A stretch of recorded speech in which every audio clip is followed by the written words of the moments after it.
Chapter 737. This made Su Qianxi very disappointed. In the end, she could not help picking up the phone and dialing.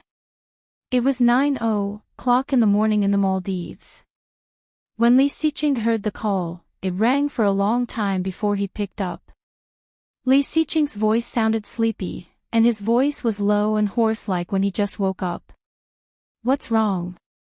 The first sentence was not "hello," not "honey," not "Mrs. Li," but a distant "what's wrong." Su Qianxi heard these 3 words, and her eyes were inexplicably sore. Her throat seemed to be blocked by something, and it hurt. Li Xiqing.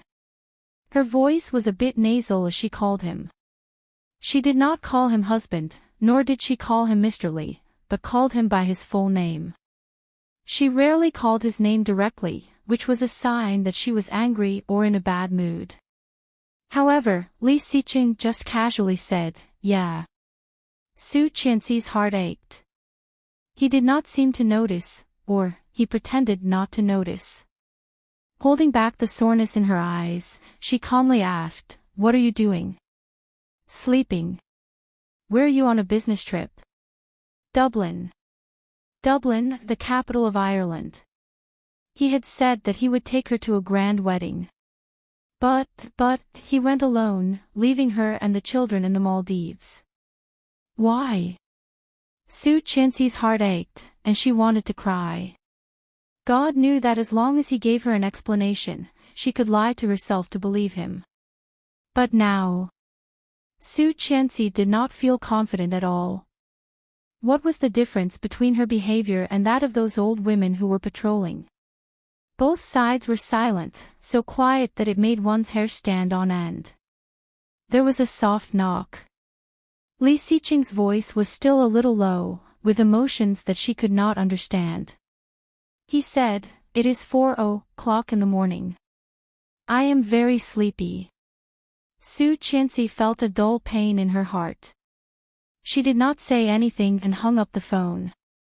After the phone was hung up, Su Qianxi found that her eyes were full of tears.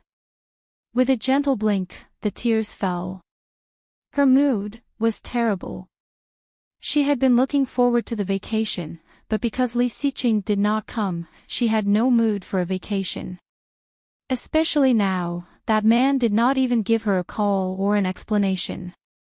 Su Qianxi felt even more gloomy. The 3 little guys were playing ball with a group of other children. They ran around happily, especially Li Jianyue. Her laughter could be heard from afar. Looking at the 3 little guys, Su Qianxi calmed down and opened the mom forum that she had been paying attention to for a long time. This was a website created by Louis Han, which had a large number of users. He directly made her the moderator of gossip. Su Qianxi clicked the post and asked, "Under what circumstances will a man be tired of his wife?" After explaining the situation, there was a large number of replies below. Bear's mother, the moderator, actually made a post. There were many such situations. For example, a woman became a faded old woman after giving birth. Her figure was not good, her skin was not good, or she got tired of it after a long time. For a man, there was actually no reason. Gao Zhuang Jiqing, if you don't like it, then you don't like it. Men are always looking for something new. They'll get tired of it when they're tired of it. Chapter 738. Tututututu, men are all like this. 80% of your husband's heart is like this. If you don't want to give it to me, then so be it. Anyway, it's not like there is no other choice. I'll find a woman who is prettier and sexier than you to piss you off. Then I'll take this opportunity to tell you that he is very attractive and you are not the only one. The replies were like 100,000 critical hits for Su Qianxi. Every sentence stabbed into her heart. That was exactly what she was thinking. However, 4 years ago, he could go to an abandoned warehouse alone for her and narrowly escaped death. If he really did not love her anymore, then wouldn't all their love become a joke? So, it couldn't be. He must be busy. However, such self-deceiving words were shattered into pieces by a message in the afternoon. At 3:00 in the afternoon, the children were tired and taking a nap.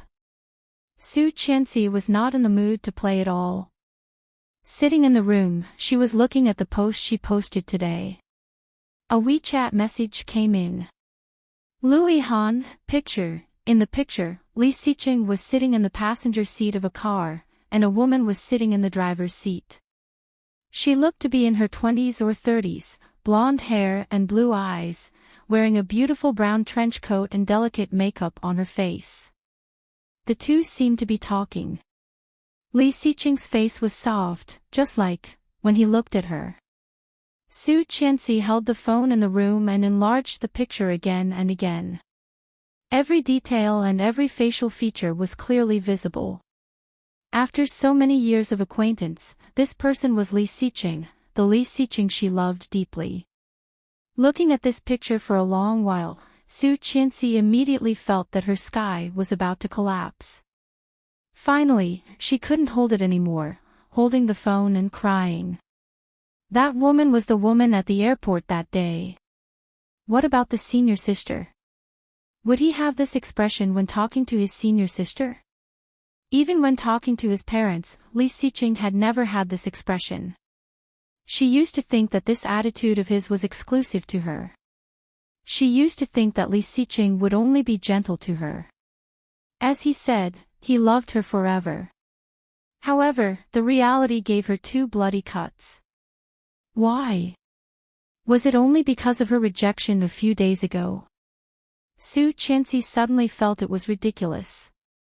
Or was it just an excuse? In fact, he had wanted to dump her for a long time, so he deliberately exhausted her and pestered her again and again, preparing for his ultimate move. So ruthless, Li Xiqing's ultimate move had completely defeated her. She could no longer hold on to any hope. She picked up the phone and dialed Li Xiqing's number. It rang a dozen times before he picked up. As soon as she picked up, Su Qianxi heard a giggle. It was a woman's voice. Holding back her tears, she asked in a nasal voice, "What are you doing?" "I'm busy." Li Xiqing's voice was soft, sounding no different from usual. "What's wrong?" After a moment of silence, she asked, Li Xiqing. If you don't want to be with me anymore, remember to tell me. I won't pester you. If you have another woman outside, also remember to tell me. I wouldn't want a man with another woman. However, she could not bring herself to say the last sentence. Chapter 739. Su Qianxi's voice was nasal and sobbing. After a long silence, he said, "Don't think too much. I'm a little busy with work recently. I can't leave Dublin. I'll go back in a few days. Don't think too much. Be good." "Really?" "Yes, really." "Then what are you doing in Ireland?" Su Qianxi sobbed even harder and could not help crying out loud.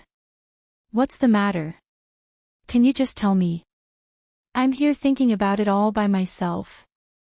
I'm going crazy. I can't stand it anymore." Li Xiqing frowned and asked in a low voice, "What's wrong with you? What happened?" She suddenly did not know what to say. If she told him that it was Louis Han who told her, it would definitely hurt Louis Han. However, his heart felt terrible. She never knew that Li Xiqing was such a person. His acting skills were so good, not only in front of others, but also in front of her. Such a beautiful woman was sitting next to him, and his expression was so gentle, but now he was telling her that he was a little busy with work. Liar. "Su Qianxi," he said in a low voice. "Don't overthink. I'm really busy." "Then why didn't you call me?" "I was too busy to remember." Su Qianxi suddenly felt like laughing, but she couldn't do it. In the past, no matter how busy he was, he would never forget. In the past, no matter how busy he was, he would never end the conversation first, nor would he hang up the phone first. He had changed. Not wanting to say anything more, she hung up the phone. Li Siqing called back, and she immediately hung up. She thought that Li Siqing would call back. However, there was nothing left.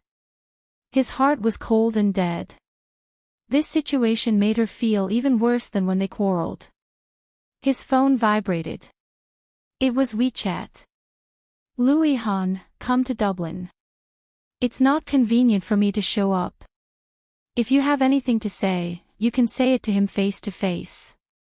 Louis Han, smile, I'll pick you up when we arrive. I'm tracking down the hotel where he is staying and booked a room for you next to him.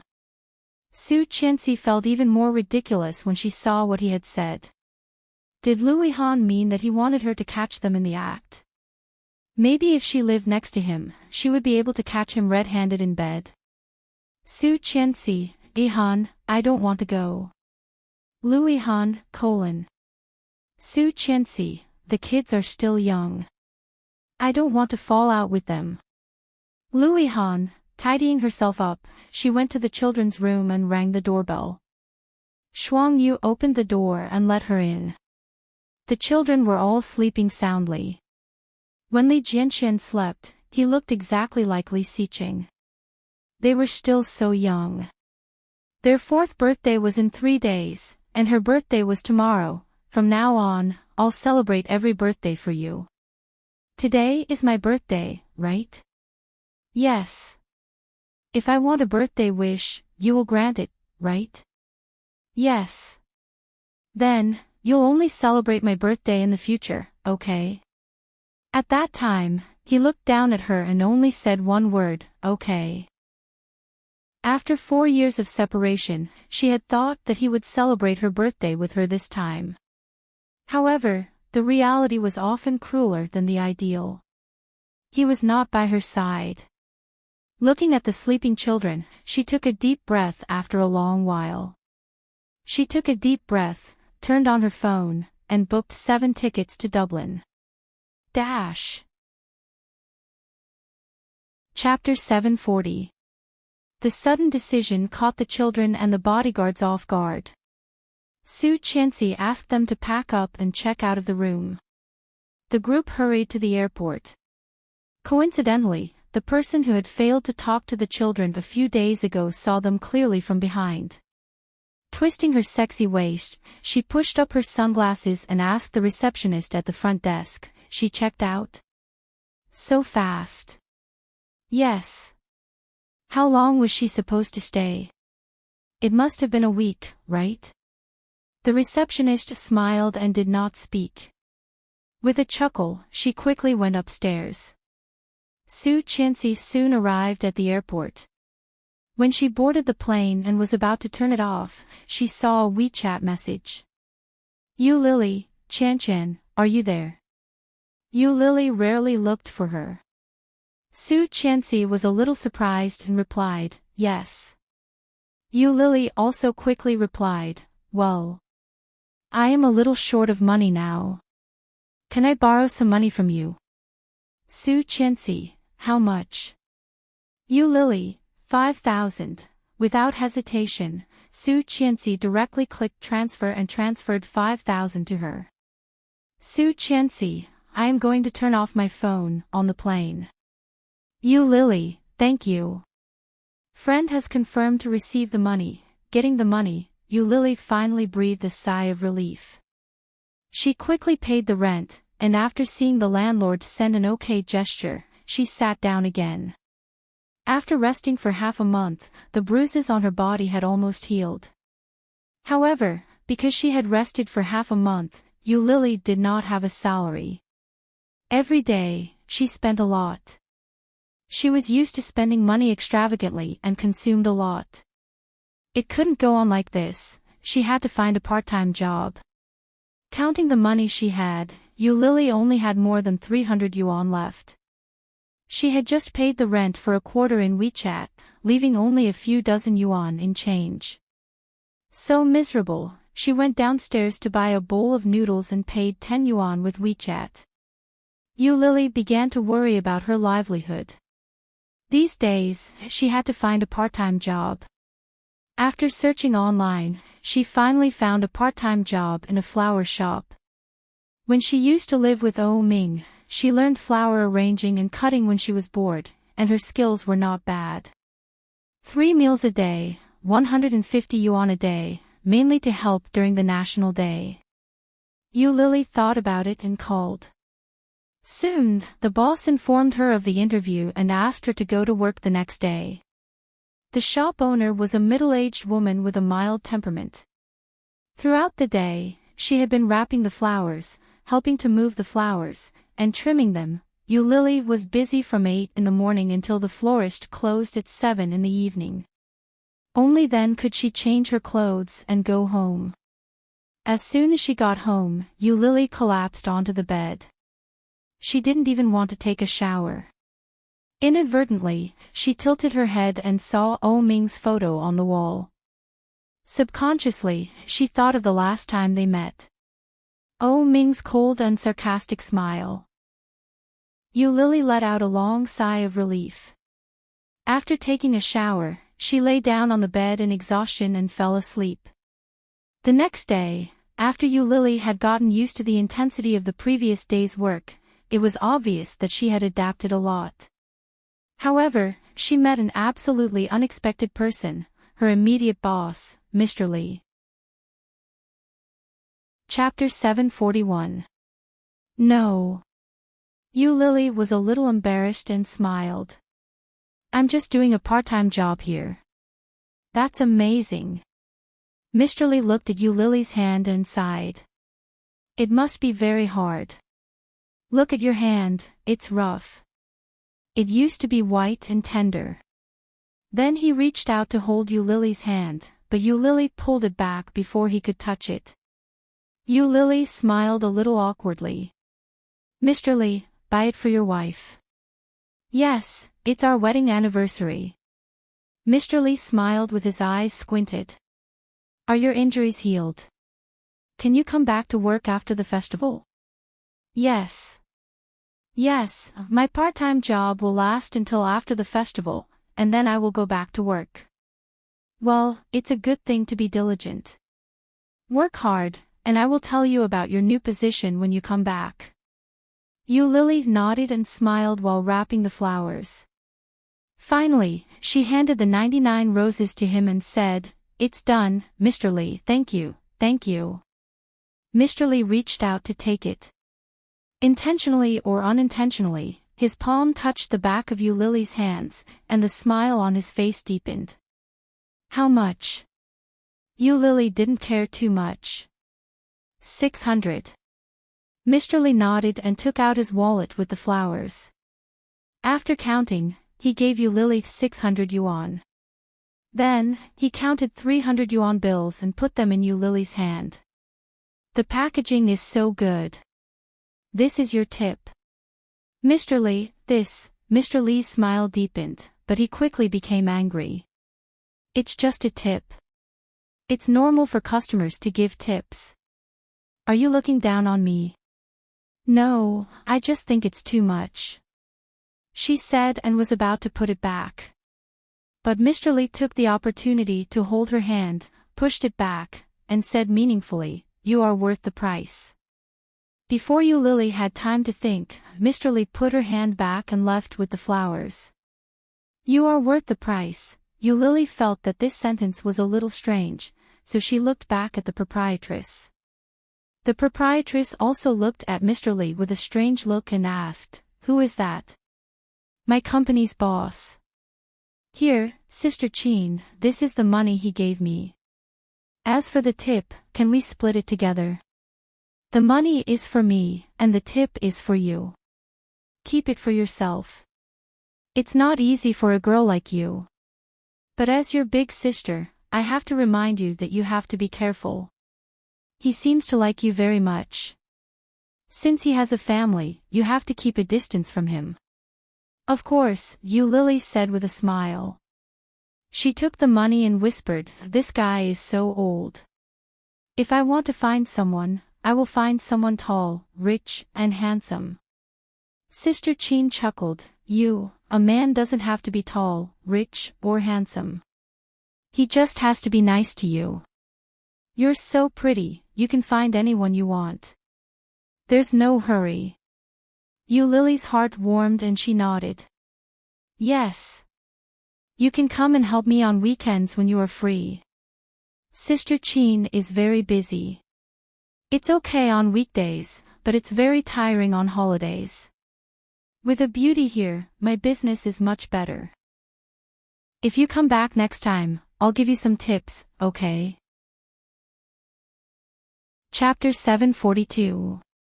Okay, then it's decided. Sister Chin happily took Lily's hand. Lily, do you have a boyfriend? You are so beautiful and have such a good personality. There must be a lot of people chasing after you. Lily smiled. No.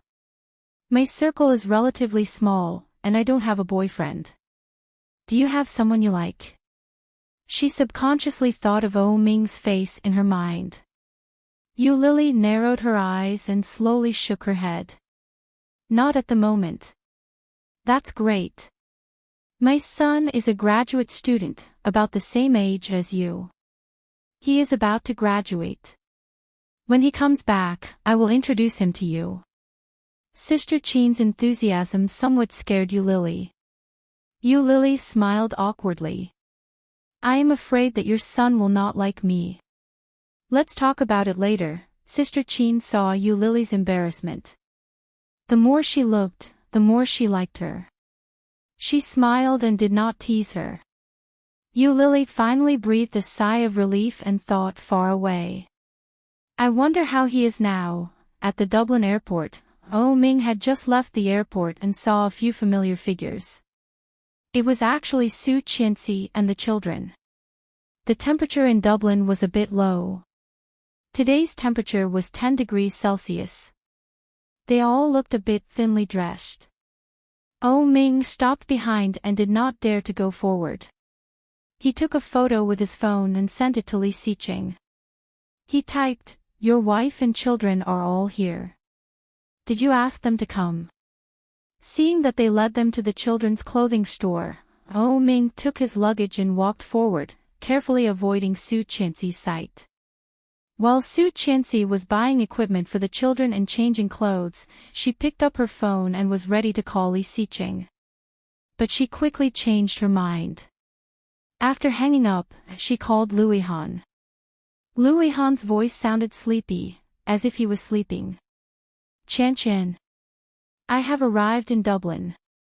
I just left the airport and am in the children's clothing store inside the airport.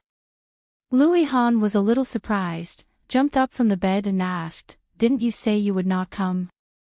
You changed your mind. What, you won't come to pick us up?" Su Qianxi teased. "Help me book a hotel." We agreed to book it next to Li Xiqing. The hotel he's staying in now has no vacancies. Why don't you come to my hotel? How do you know? Didn't you not know I was coming? Su Qianxi felt a little strange, narrowing her eyes and asking. I just sent the client over, and he got the last room, and your room is the VIP suite on the top floor, which is the only one in the entire hotel. Luihan thought about his words and said tentatively, "Where are you now?" "Airport." "All right, I'll be right there." While waiting for Luihan, Su Qianxi took the child to eat at the airport restaurant. After eating, Luihan just arrived at the airport gate. Walking out, she found that Luihan had considerately rented a nanny van. After everyone sat down in the back seat, Luihan quickly arranged for them to stay in his hotel. After she settled the children, she asked Luihan what the name of the hotel Li Xiqing was staying at. Chapter 743. Catching an adulterer in bed, she couldn't believe that Li Xiqing would say something like that. Su Qianxi only felt suffocated, and her eyes were wet. She picked up the phone and dialed Li Xiqing's number. Now it was past 8 a.m. in Dublin. At this time, if Lee Seaching was not with her, he should have already gotten up to work. However, the phone rang a dozen times before it was picked up, and it was a sleepy voice. "What's wrong?" Su Qianxi heard these 3 words and felt more intense than ever. These 3 words were like a heavy hammer, hitting Su Qianxi's heart. Her eyes were stinging, and her tear ducts collapsed. Tears flowed down. Without saying anything, she hung up the phone. Lee Seaching was bewildered. He sat up and found that there were a few unread WeChat messages. He did not have many WeChat friends, less than 30 in total, and they were all family and friends. He opened it and saw it was Oh Ming. Seeing the pictures and words he sent, Lee Seaching looked at them for a long while and smiled. Su Qianxi bit her lower lip and looked at Louis Han. Her red eyes were filled with tears. "Do you know what is going on with him?" Louis Han felt a bit sorry for her. Seeing her like this, he reached out and wanted to wipe her tears. However, his big hand quickly paused in the air. He turned around, took out 2 tissues, and said, "Nothing." "Then why did you say that he caught an adulterer in bed? Did you see him with another woman?" Su Qianxi's voice was full of grievance. "Ihan, he has been very cold to me these days, which is different from before. He used to be very attached to me, and now he doesn't even call me. These days, I'm in the Maldives with the children, and I'm almost going crazy. You know, I don't know what I've done wrong. Is it really like what the internet says, that as long as a man is tired of a woman's body, he will no longer like it?" However, Lee Seaching should not be such a person. Lee Seaching should not be such a person. Louis Han was silent for a moment. His eyes were full of unknown meaning, and his expression was a bit complicated. He said, "Not all men are like this. In other words, most men were like this." Disappointed, she sat on the sofa, feeling frustrated. Louis Han looked at her and didn't feel good either. He knew her very well. Su Qianxi had been an orphan since she was a child and had always been worried about gains and losses. Lee Seaching was too outstanding, and they had been apart for 4 years. It was normal for her to feel insecure about such a man. But, unfortunately, he could no longer insert a single inch. Louis Han knew that. Looking down, he felt even more frustrated than Su Qianxi. "Go in and sleep for a while. I'll pay attention to him. I'll call you if anything happens." The children had been on the plane for a long time and were also tired. They had already eaten and slept together. Hearing his words, she nodded and entered the room. However, he didn't sleep. Instead, he stared at the ceiling in a daze. What was she doing? Going to a foreign country to catch him in the act? Su Qianxi's heart seemed to be squeezed by something. An inexplicable thought came to her mind. She had become an old woman that Lee Seaching did not want. Chapter 744. The more she thought about it, the worse she felt. Su Qianxi tossed and turned for a long time before she fell asleep. At night, the sky was full of stars, shining. Su Qianxi opened her eyes, and there was no one around her. She got up from the bed and went to the children's room. There was no one there either. The entire suite was horribly empty. Su Qianxi somehow felt a bit flustered and called, "Honey." Suddenly, there was a coquettish laughter from outside, with obvious pride. Su Qianxi looked in the direction of the sound. A hot woman came in holding the arm of a tall man. The man was tall and straight, with a handsome face and indifferent lines. At this moment, he stood straight, looking at Su Qianxi in front of him. His expression was calm and indifferent. Looking at Su Qianxi, his dark and deep eyes were cold without any warmth. Su Qianxi's heart ached under his piercing gaze. What made it most difficult for her to accept was that the woman holding his arm turned out to be Tang Menjing. Tang Menjing's face was intact, as beautiful as before. At this moment, she was holding Li Xiqing's arm, smiling charmingly. Su Qianxi, do you think you can become a phoenix after marrying Brother Xiqing? After getting married and having children, aren't you just an old woman? Then, on the other side of Li Xiqing, a beautiful, tall woman with blonde hair and blue eyes walked out, also holding Li Xiqing's arm, provoking him in broken Chinese, "Yellow face bitch." Su Qianxi couldn't stand it anymore and rushed forward, but there was nothing. His entire body trembled violently, and then he opened his eyes. It was dark around, and the light in the room was not turned on. Su Qianxi gasped and wiped her forehead, which was already sweaty. She stood up and opened the door, and cold air rushed in. She walked out barefoot, and there was no one in the living room. Walking to the children's room, she found that the children were really gone. Her heart skipped a beat, and she was shocked. Beep! Hearing the sound of the door being opened, Su Qianxi suddenly turned around and saw Luihan walking in. Just behind Luihan, a waiter was waiting, pushing a dining cart with covered dishes on it. Luihan saw her wake up and waved to her. "You're awake. Come and eat." She looked at him and asked, "Where are the children?" "I just asked Shuangyu to take them to play in the nearby park." Luihan opened the lid of the meal. "Come on, it's getting late. We can leave after dinner." Su Qianxi looked at the steaming food, a bit dazed, nodded, and entered the room. Sweating all over, she felt a bit uncomfortable. She said she was going to take a shower and then went into the bathroom. When he came out of the shower, the food was already a little cold. It was already past 8:00 in the evening when they finished eating. Luihan walked in front, and she followed him closely.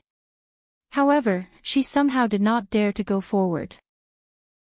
She paused and asked tentatively, "How about I call him and ask what he is doing? It's still so early, maybe." Chapter 745. Exposing Li Xiqing's true colors. Inexplicably, Su Qianxi felt that this sentence was really too much. There was a voice roaring in her heart, "You are the one who did not show your true colors." However, no matter how angry she was, she could not say a word. Throwing his hand away, she went straight to the elevator and pressed the button. Luihan saw that she was not in a good mood and did not speak. Entering the elevator, she asked, "Where are Desu and Ursu?" "Playing downstairs. Shuangyu, Qing and De are watching. It will be fine." "Okay." With them watching the children, Su Qianxi was more assured. It was a black Bentley. This model looked good, but it was not so fast. Following Luihan in the car, she found that Luihan had changed his car. She followed him into the car, fastened her seatbelt, and asked, "Where is the hotel?" Su Qianxi followed Luihan into the car. After fastening her seatbelt, she asked, "Where is the hotel?" But Su Qianxi could not tell exactly what was strange. Luihan's car stopped in front of a magnificent hotel. However, before Su Qianxi unfastened her seatbelt, Luihan suddenly exclaimed, "Do you think that person looks like Li Xiqing?" Su Qianxi looked in the direction he was pointing and saw a tall figure. Short hair, straight posture, and she could not see his face clearly. She could only see his back, with a red bag on his shoulder. Su Qianxi only glanced at him, and before she could see clearly, the man had already entered the car. Before she could figure out if it was Li Xiqing, Luihan started the car again and chased in the direction of the car. The car was very fast and seemed to be in a hurry. Su Qianxi exclaimed. Luihan said, "Sit tight. I'm going to catch up." "Wait, Heihan, that may not be him." "Did you see it? Are you sure it's not him?" Luihan's tone was a bit urgent. It's too much. He is even carrying a woman's bag. This is intolerable. Louis Han's words were powerful, and Su Qianxi's emotions could not help but be affected. Actually, carrying a woman's bag. This was too much. Louis Han stepped on the gas and chased after her. Opposite them was a red Porsche, which looked coquettish and handsome. It did not seem like Li Xiqing. Even if he rented a car, with Louis Han's style, he would at least rent a black or white one, right? The red one was Louis Han's style. Su Qianxi vaguely felt that something was wrong, but the car quickly got on the highway, closely following the red Porsche, rushing straight up. Logically speaking, if the car in front discovered that someone was following them, it should stop to take a look or ask. However, the car in front drove faster and faster as if it was afraid of being caught up. Louis Han's firepower was also stronger, so the distance between the two cars was moderate, and they soon got out of the city. Suddenly, a large wave of rose petals scattered from the car in front of them. The pink petals even stuck to the car window. There was an indescribable sense of beauty when they flew over from the front. The further they went, the more remote the surrounding roads became. Not knowing how long the car had been driving, when Su Qianxi was about to throw up, the car in front of her suddenly stopped. The place where the car stopped was in the wilderness. The bright moon was shining, and the surroundings were covered with a layer of faint silver light. A man got out of the car in front of them. It was the tall man carrying a red bag. At this moment, he turned his head and looked the most classic Irish. After getting out of the car, he smiled brightly and gave Louis Han a big thumbs up. Louis Han curled his lips and raised his eyebrows, looking at Su Qianxi. Su Qianxi was dazed. Before she spoke, the surroundings suddenly lit up with brilliant silver light. Chapter 746. The dazzling light was so dazzling that she slightly turned her head to avoid the light. Louis Han opened the roof of the car, and the dazzling light shone through it, like a divine halo in a dream. Su Qianxi suddenly felt a bit dazed and a bit confused. She was not sure what was going on, but she was not sure what was going on. In an instant, it was midnight. A beautiful silver bird flew over his head, bringing with it specks of silver light that drifted down along with the air. The specks of light were like stars in a dream. Seeing this, Louis Han got out of the car, went to the passenger side, and opened the door for Su Qianxi. He reached out and said, "Qian, someone is waiting for you." Or rather, it was waiting for them. He was waiting for Louis Han to take her there. As a knight. In Louis Han's deep eyes, there was an indescribable complexity. The deep pain seemed to have settled for thousands of years and could no longer be revealed. Su Qianxi looked at Louis Han's hand and felt a little dazed. However, she still stretched out her hand and gently put it on his hand. Just at the moment when Su Qianxi got out of the car, there was a cheer around. Su Qianxi was shocked and looked to the side. At the same time, the wind blew and swept everything away. Not far ahead, there was a tornado, rolling all kinds of beautiful and fragrant petals. A fragrant wind swept over and landed on Su Qianxi's body. Flowers danced around her, breathtakingly beautiful and dazzling. Louis Han led her toward the open space in front of them. Around them, layers of lights were ignited. The silver light increased layer by layer, and in the end, Su Qianxi could not even see the surrounding scenery. The whole world was only left with a vast expanse of silver light. So dazzling, so bright. The rest, there was nothing. Su Qianxi inexplicably felt a little flustered. However, at this time, Louis Han held her hand and gently raised it, kissing it lightly like a feather. Su Qianxi's heart trembled, and she looked at Louis Han incredulously. Louis Han's eyes were soft and watery, but with an indescribable reluctance. He said softly, "My princess, I wish you happiness. My Chan-Chan, I wish you happiness. My first love, I wish you happiness. I am no longer qualified to stand by your side." A knight was destined to be a knight. The one to protect the princess could only be her prince. Louis Han smiled gently and let go of her hand. She was surrounded by emptiness, but the only thing she could rely on let go of her hand at this moment. Su Qianxi was shocked and subconsciously grabbed his hand, shouting, "Han, what are you doing?" The smile on Louis Han's face deepened, but his heart felt like it was being torn apart again. "Stand here, don't move." Louis Han let go of her hand and slowly stepped back, reluctantly looking away. In the end, his figure was hidden in a large area of silver light. She could no longer see him clearly. It was as if he had decided to disappear from her world. The inexplicable feeling made Su Qianxi feel a bit suffocated. Just as Zhang Xian was at a loss for what to do, he suddenly felt something tighten around his waist. A familiar feeling and aura came from behind him. Su Qianxi's body stiffened, and her whole body froze. Chapter 747. The low and deep voice in her ears overlapped with the one from 4 years ago. Back then, he had been beaten to the brink of death in front of her eyes. Just as she was about to break down, he had said the same thing to her. The voice triggered the flood of memories. Su Qianxi's eyes were wet, but her body did not move a bit.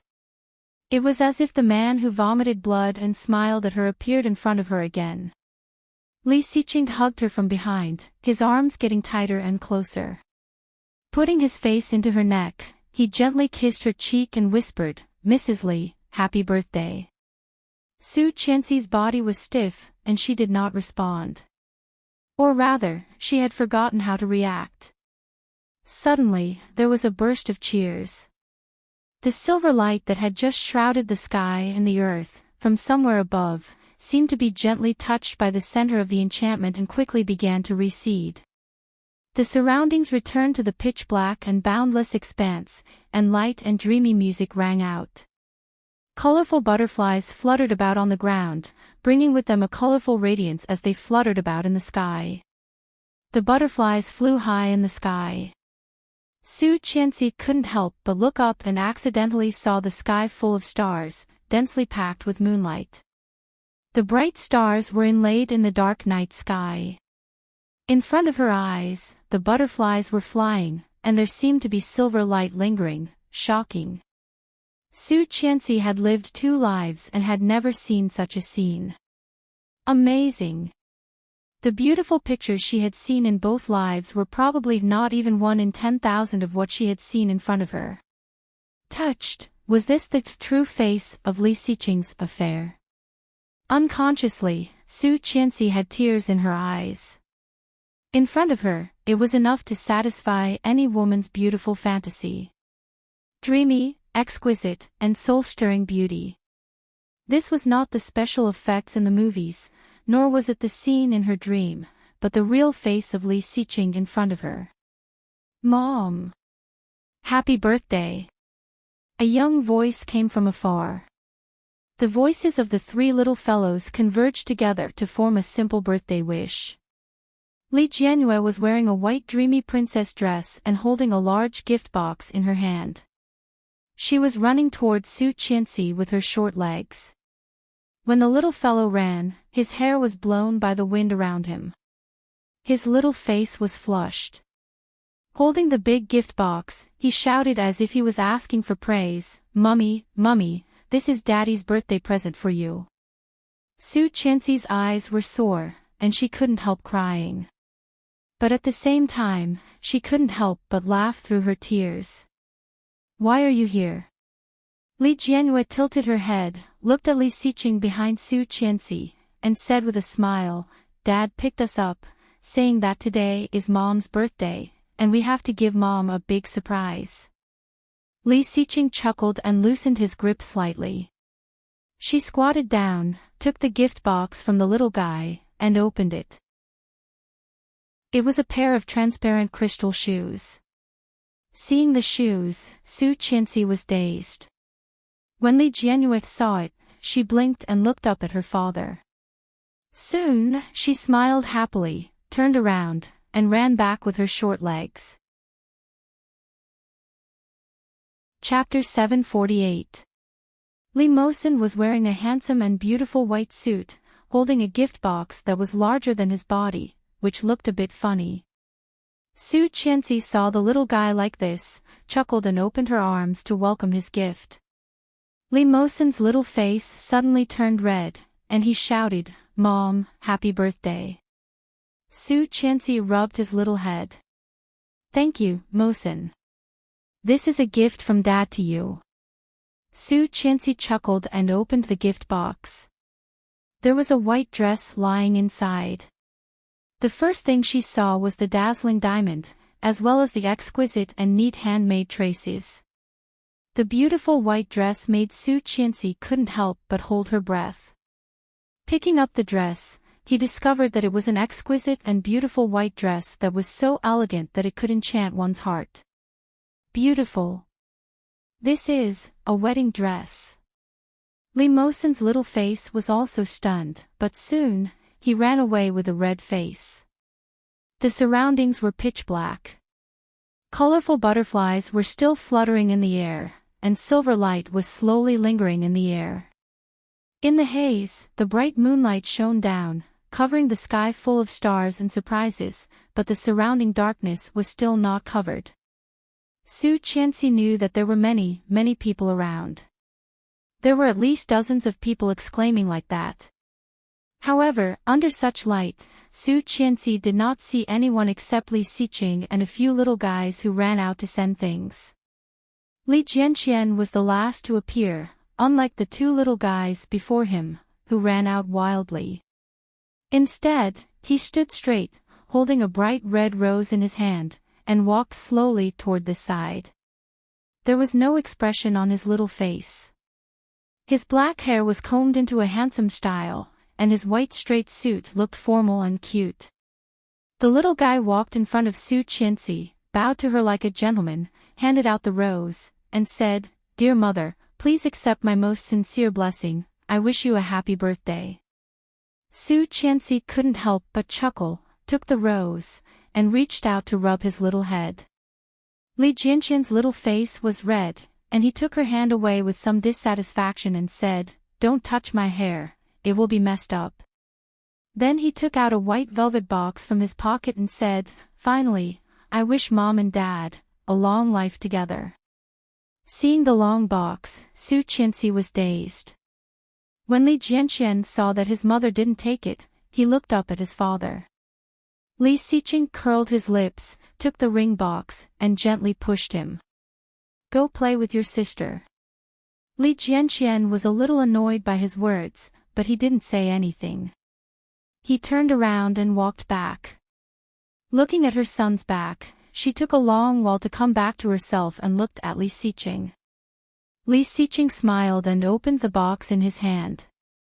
There was a man's ring with straight lines, and there was a picture of a deer on it. As for the other one, it was a pigeon's egg diamond that was designed into a deer's head. It looked playful yet exquisite. "Have I ever told you that you're like a little deer most of the time?"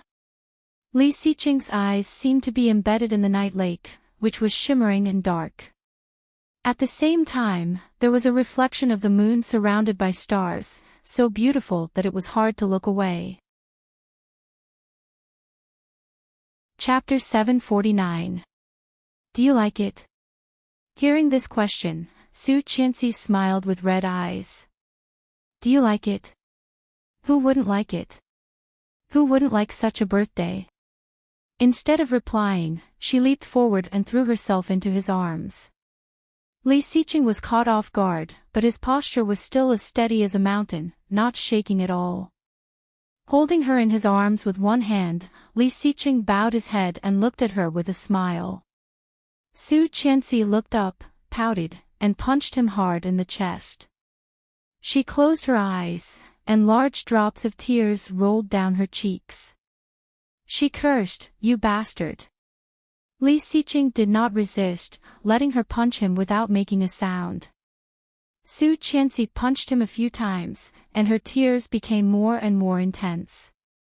Finally, she threw herself into his arms and burst into tears. "I thought you had someone else. I was scared to death."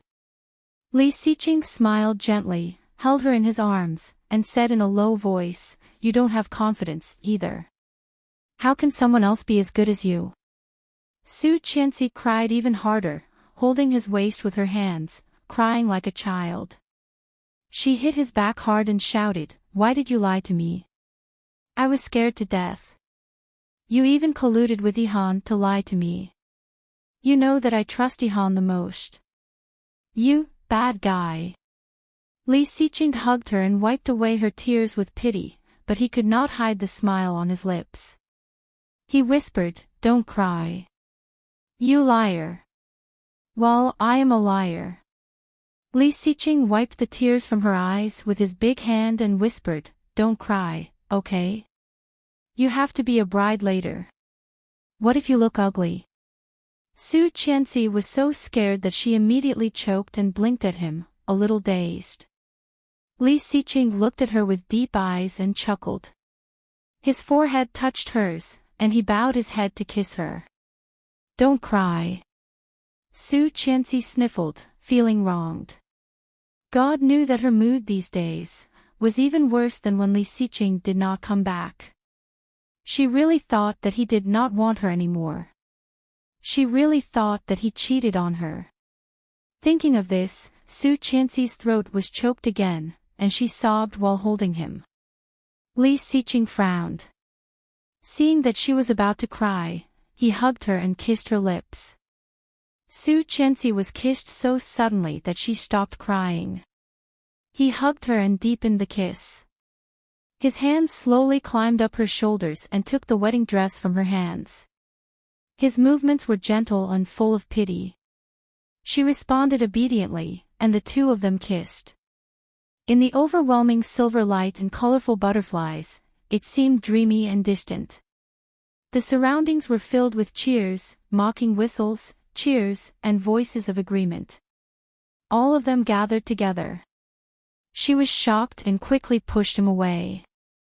The smile on Li Xiqing's face widened. He gently reached out and waved. Suddenly, the surrounding lights and scenery changed with the two of them as the center.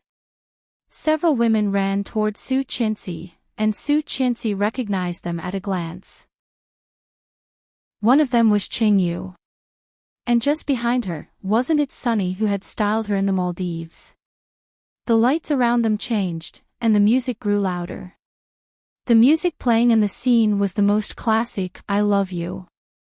Imrei Foria, there's nothing more atose, I'm just the Pithidia Remini Andra Toste, I love you. I'm waiting for you here. No words are needed. I'm very happy that you belong to me. I love you. Dash. Chapter 750. Here, it was a wilderness. If it was natural, then it would be natural grass and trees. Lu Yihan looked at Su Qianxi being surrounded and left, with envy in his eyes. In the distance, Li Xiqing was wearing a straight white suit and a white bow tie. His tall and straight figure, in such light, looked particularly handsome. This man was too excellent. Not only was she outstanding in appearance, but also in her heart. Lu Yihan was ashamed of his own inferiority. When Li Xiqing came to him last week and asked him to help plan the wedding, Lu Yihan refused. He and Lu Yihan were rivals in love. Why would Lu Yihan help his rival? But later, seeing more and more smiles on Qianqian's face and the children's happiness. Their family of 5 was so happy that it made people envious. Several times in his sleep, he dreamed of Su Qianxi's reproachful expression. She asked, "Why don't you want to surprise me? Why don't you want to give me happiness? Don't you like me? Don't you love me? Why are you so selfish if you love me?" Lu Yihan also asked himself. Why are you so selfish? If you love someone, you should hope that the other party is happy from the bottom of your heart, right? After discovering that Luo Zhan was very likely to like him, Louis Han thought of running away. Maybe it was a coincidence, maybe it was an excuse. Louis Han accidentally saw the word Ireland at the airport. Since he had nowhere to go, he might as well give her a surprise. Give her one last surprise with his participation. In the past few days, Louis Han had witnessed Li Xiqing working from morning to night, sleeping less than 5 hours a day. From the design of the wedding dress to the design of the venue, Li Xiqing did many things by himself, not allowing any small mistakes. When he saw the venue, Louis Han was only shocked. After asking, he learned that Li Xiqing had been planning it since 5 years ago. After 4 years of absence, Li Xiqing had made it more perfect and detailed, making everything more dreamy. What a surprise! Louis Han was ashamed of his efforts. Seeming to have noticed Louis Han's gaze, the tall white figure slightly leaned over. Li Xiqing turned his head and looked in the direction of Louis Han, seeming to be in a very good mood. Because of the exhaustion of staying up all night for several days, there were not many traces of fatigue on his face.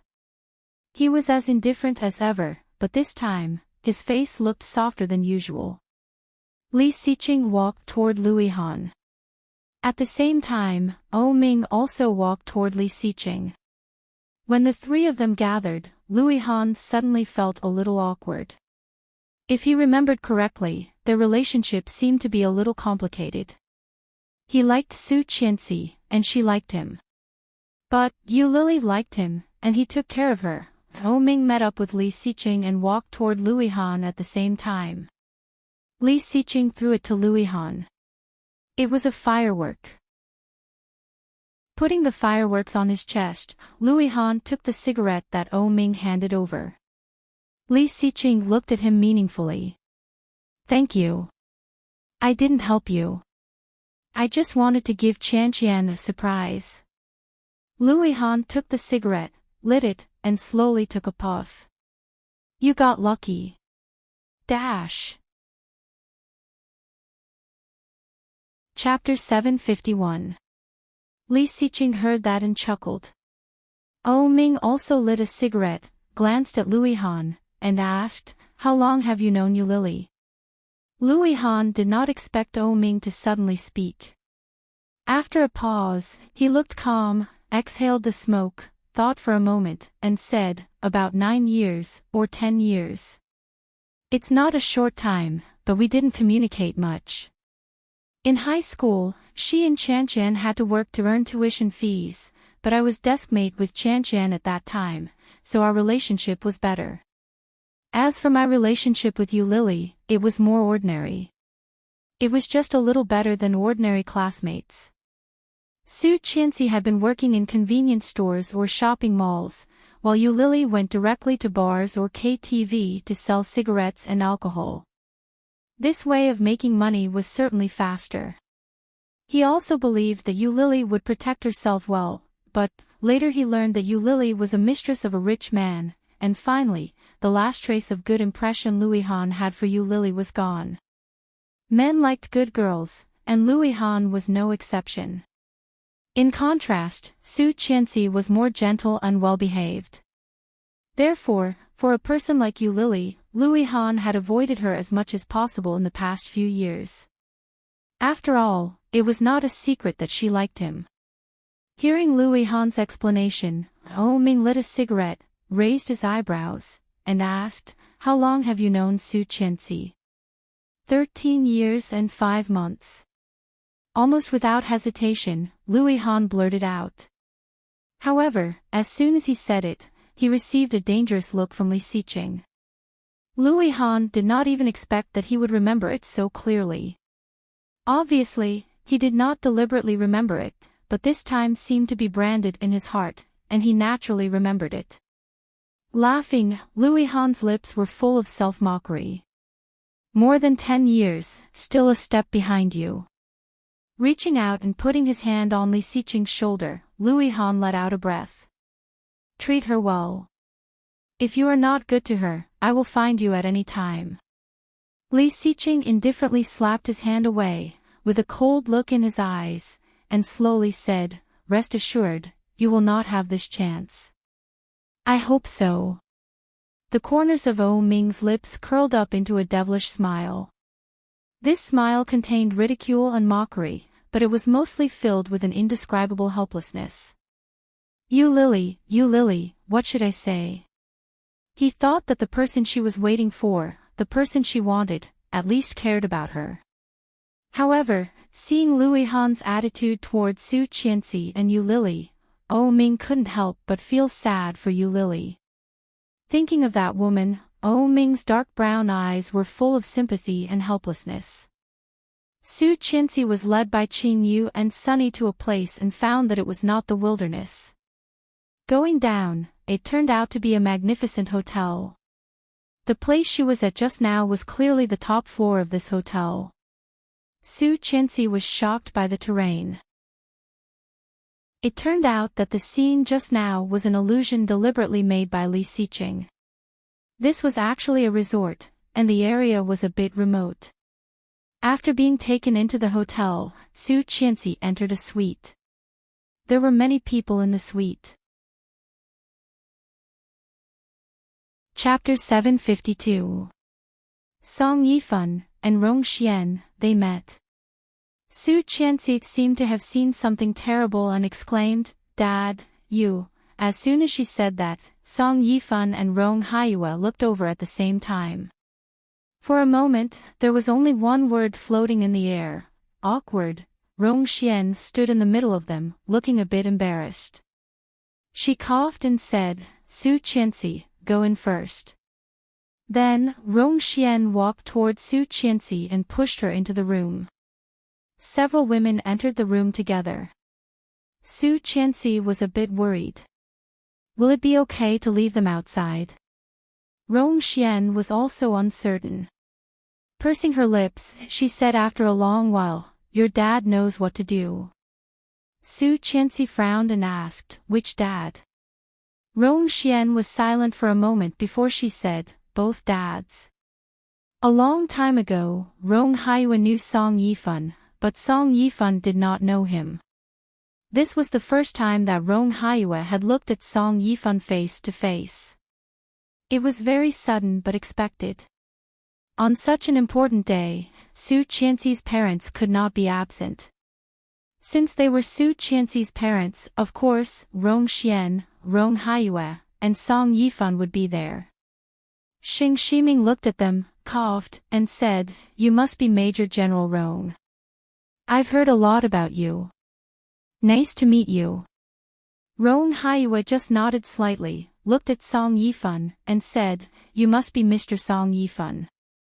Speaking of which, I am one of your listeners. You play the piano very well." "Thank you." Song Yifan smiled like a gentleman. When he was about to say something, the little girl suddenly shouted, "Grandpa, hug." Song Yifan and Rong Haiyue looked down at the same time. Li Jianyue was not far from them, reaching out to Rong Haiyue. The smile on Rong Haiyue's face widened. He squatted down and picked up Li Jianyue, saying, "Where is your brother?" "My brother is inside." Xing Shiming felt even more embarrassed. He thought that the grandpa the little girl called was Song Yifan.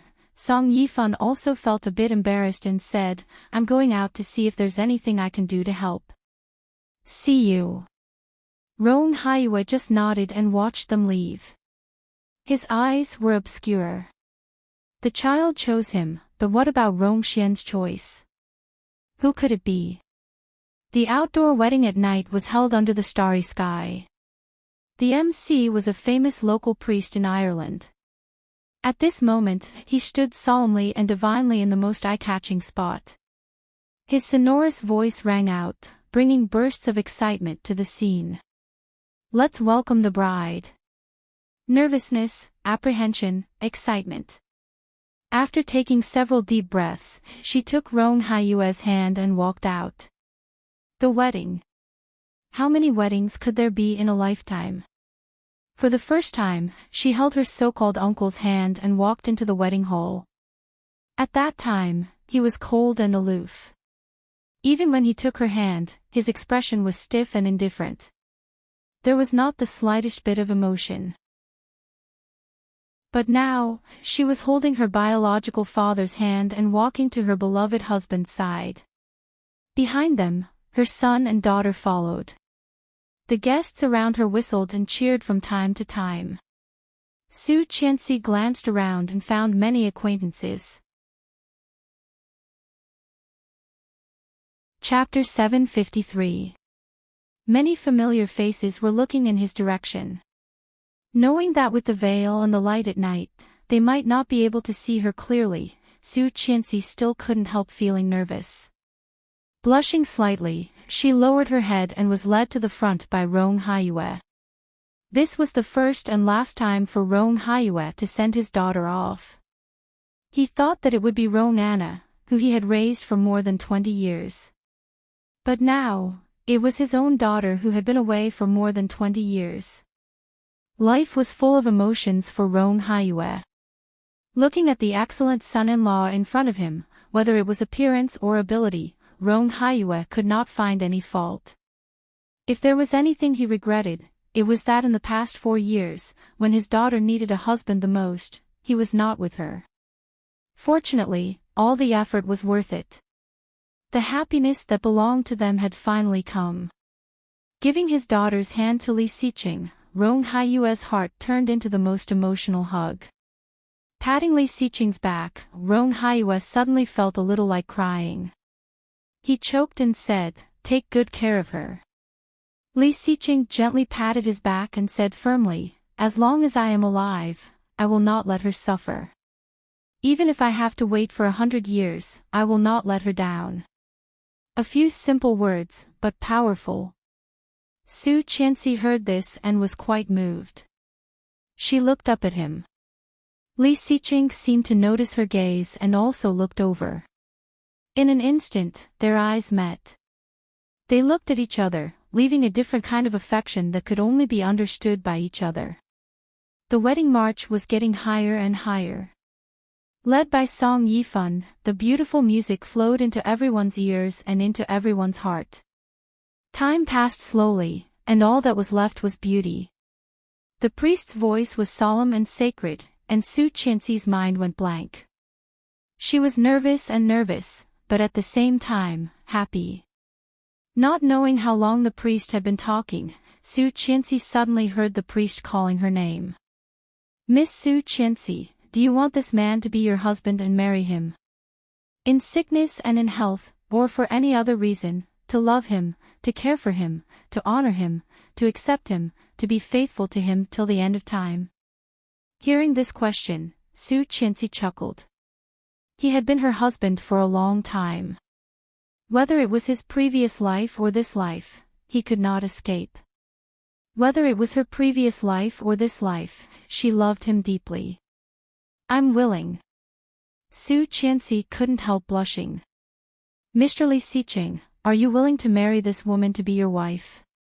In sickness and in health, or for any other reason, to love her, to care for her, to honor her, to accept her, to be faithful to her till the end of time?" Li Xiqing looked at her and said word by word, "I do." The pastor then looked at the audience, stretched out his hands, and asked solemnly, "Are you all willing to testify for their marriage vows?" Cheers erupted from below. The voices of men and women mixed together to form a loud and clear tide. "Yes." Chapter 754. Su Qianxi spread out the ring box in her hand, opened the box, took out the ring, and put it on Li Xiqing's ring finger. Li Xiqing did the same. "Now, I officially announce that you are husband and wife under the witness of love and family. The groom can kiss the bride." Su Qianxi blushed and lowered her head. Li Xiqing lifted her veil, lovingly held her face, and kissed her cheek. At the scene, there was a wave of excitement. Cheers, congratulations, and simple mockery mixed together. Lily felt envious just by hearing it through the phone speaker. What a big deal. Li Xiqing was too concerned about Su Qianxi. What to do? So envious. Lily stayed up late to watch the live broadcast of their wedding. Every picture, every detail, was as exquisite as a century blockbuster. Would Su Qianxi think that she had walked into a Hollywood blockbuster? At 5:30 in the morning, Lily looked at Su Qianxi and Li Xiqing's happy appearance on the phone, envious. In addition to envy, Lily had no other emotions. After the live broadcast, Lily opened the page and scrolled through Weibo.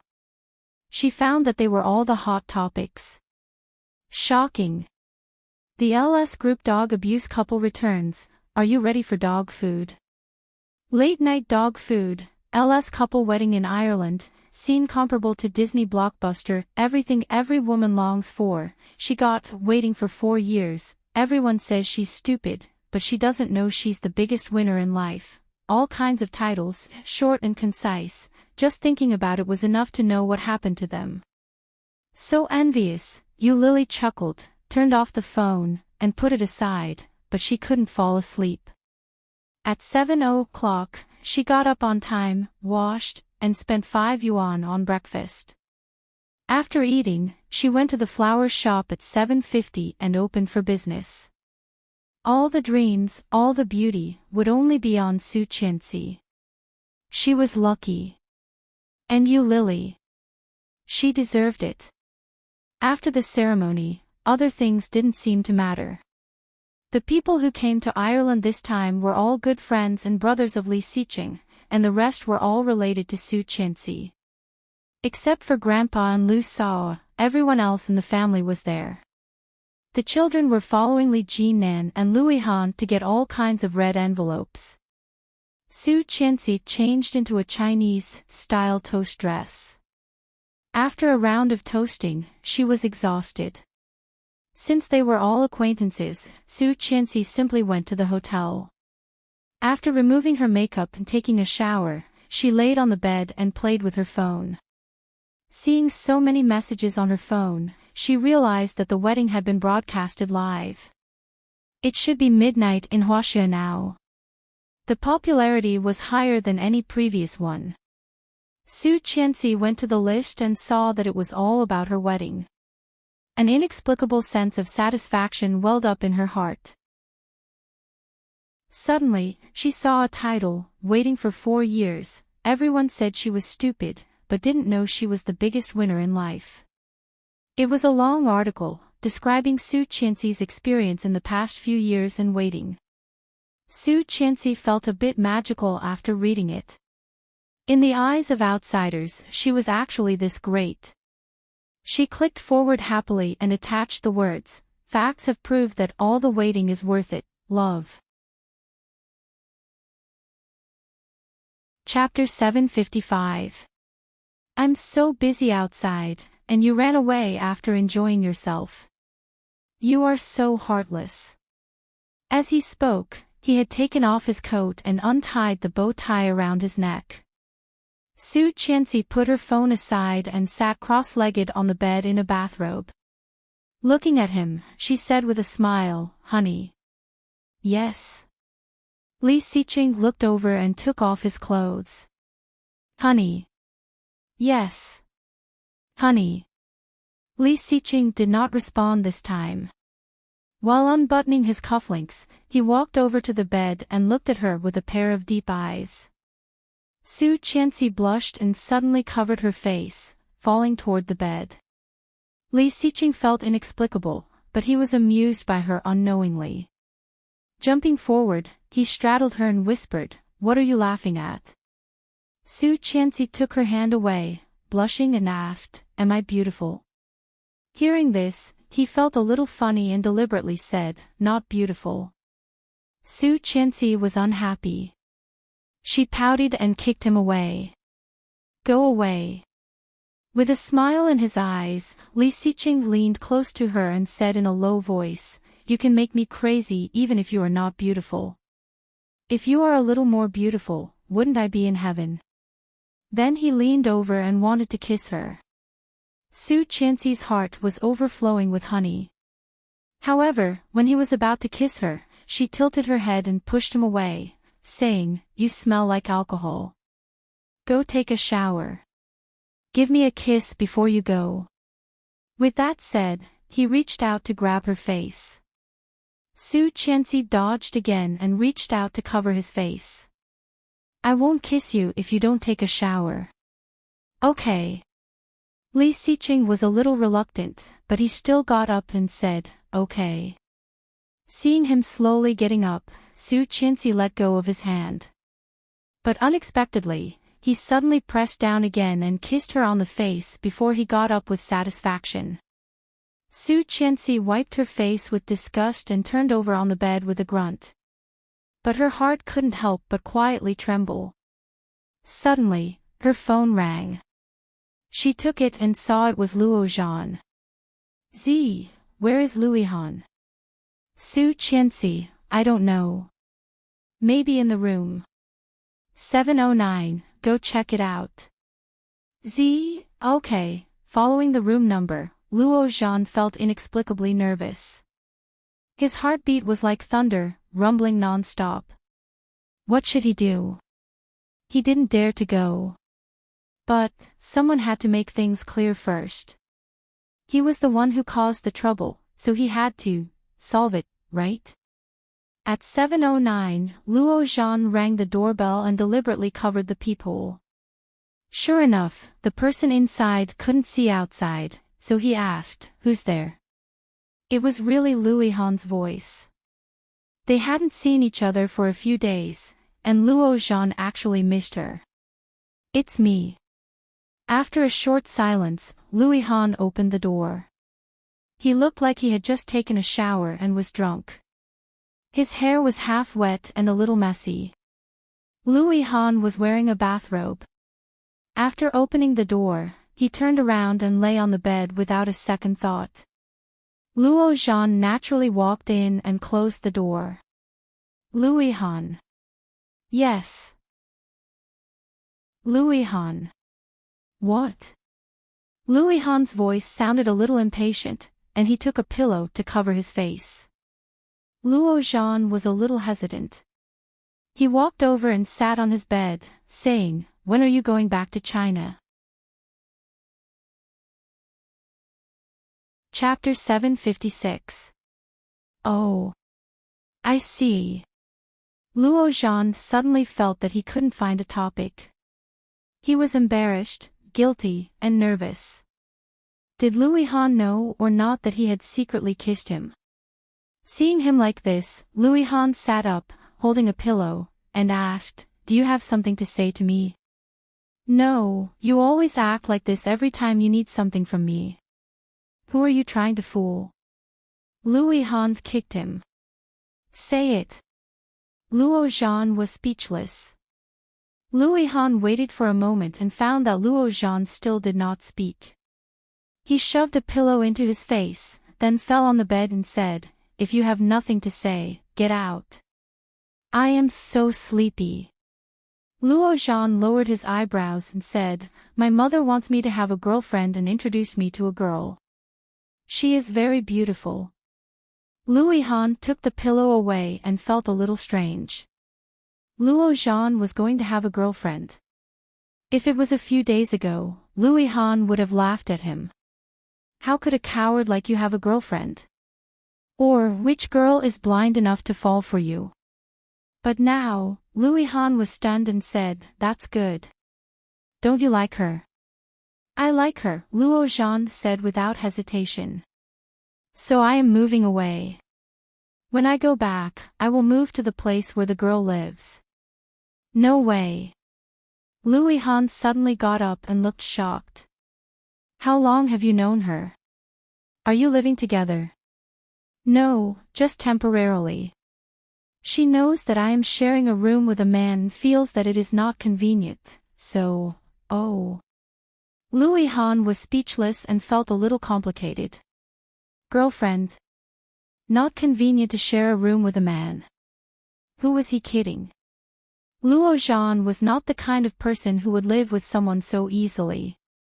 But Louis Han did not expose him. After a while, he said again, "Congratulations." Luo Zhan felt a little uncomfortable and turned to look at him. Louis Han looked a little tired. His hands were on the bed behind him, looking a little lazy. "Louis Han, I seem to fall in love with you. I seem to fall in love with a man." Louis Han looked over curiously and was a little confused. Luo Zhan chuckled and lay on his bed, looking at the ceiling, and said slowly, "I seem to be a little reluctant. After all, we have lived together for so long." Inexplicably, there was a kind of sadness of parting. Louis Han felt a little annoyed. He stood up, took the cigarette box next to the bed, and lit one. This was a local specialty of Ireland. Louis Han liked the taste very much, but he could not taste it today, so he was full of annoyance. Luo Zhan saw his strangeness. He stood up, patted himself, and said, "Let's go." Walking slowly to the door, Louis Han followed him and silently sent him out. When Luo Zhan was not far from the door, he suddenly turned around and looked at Louis Han. Louis Han took a drag on his cigarette.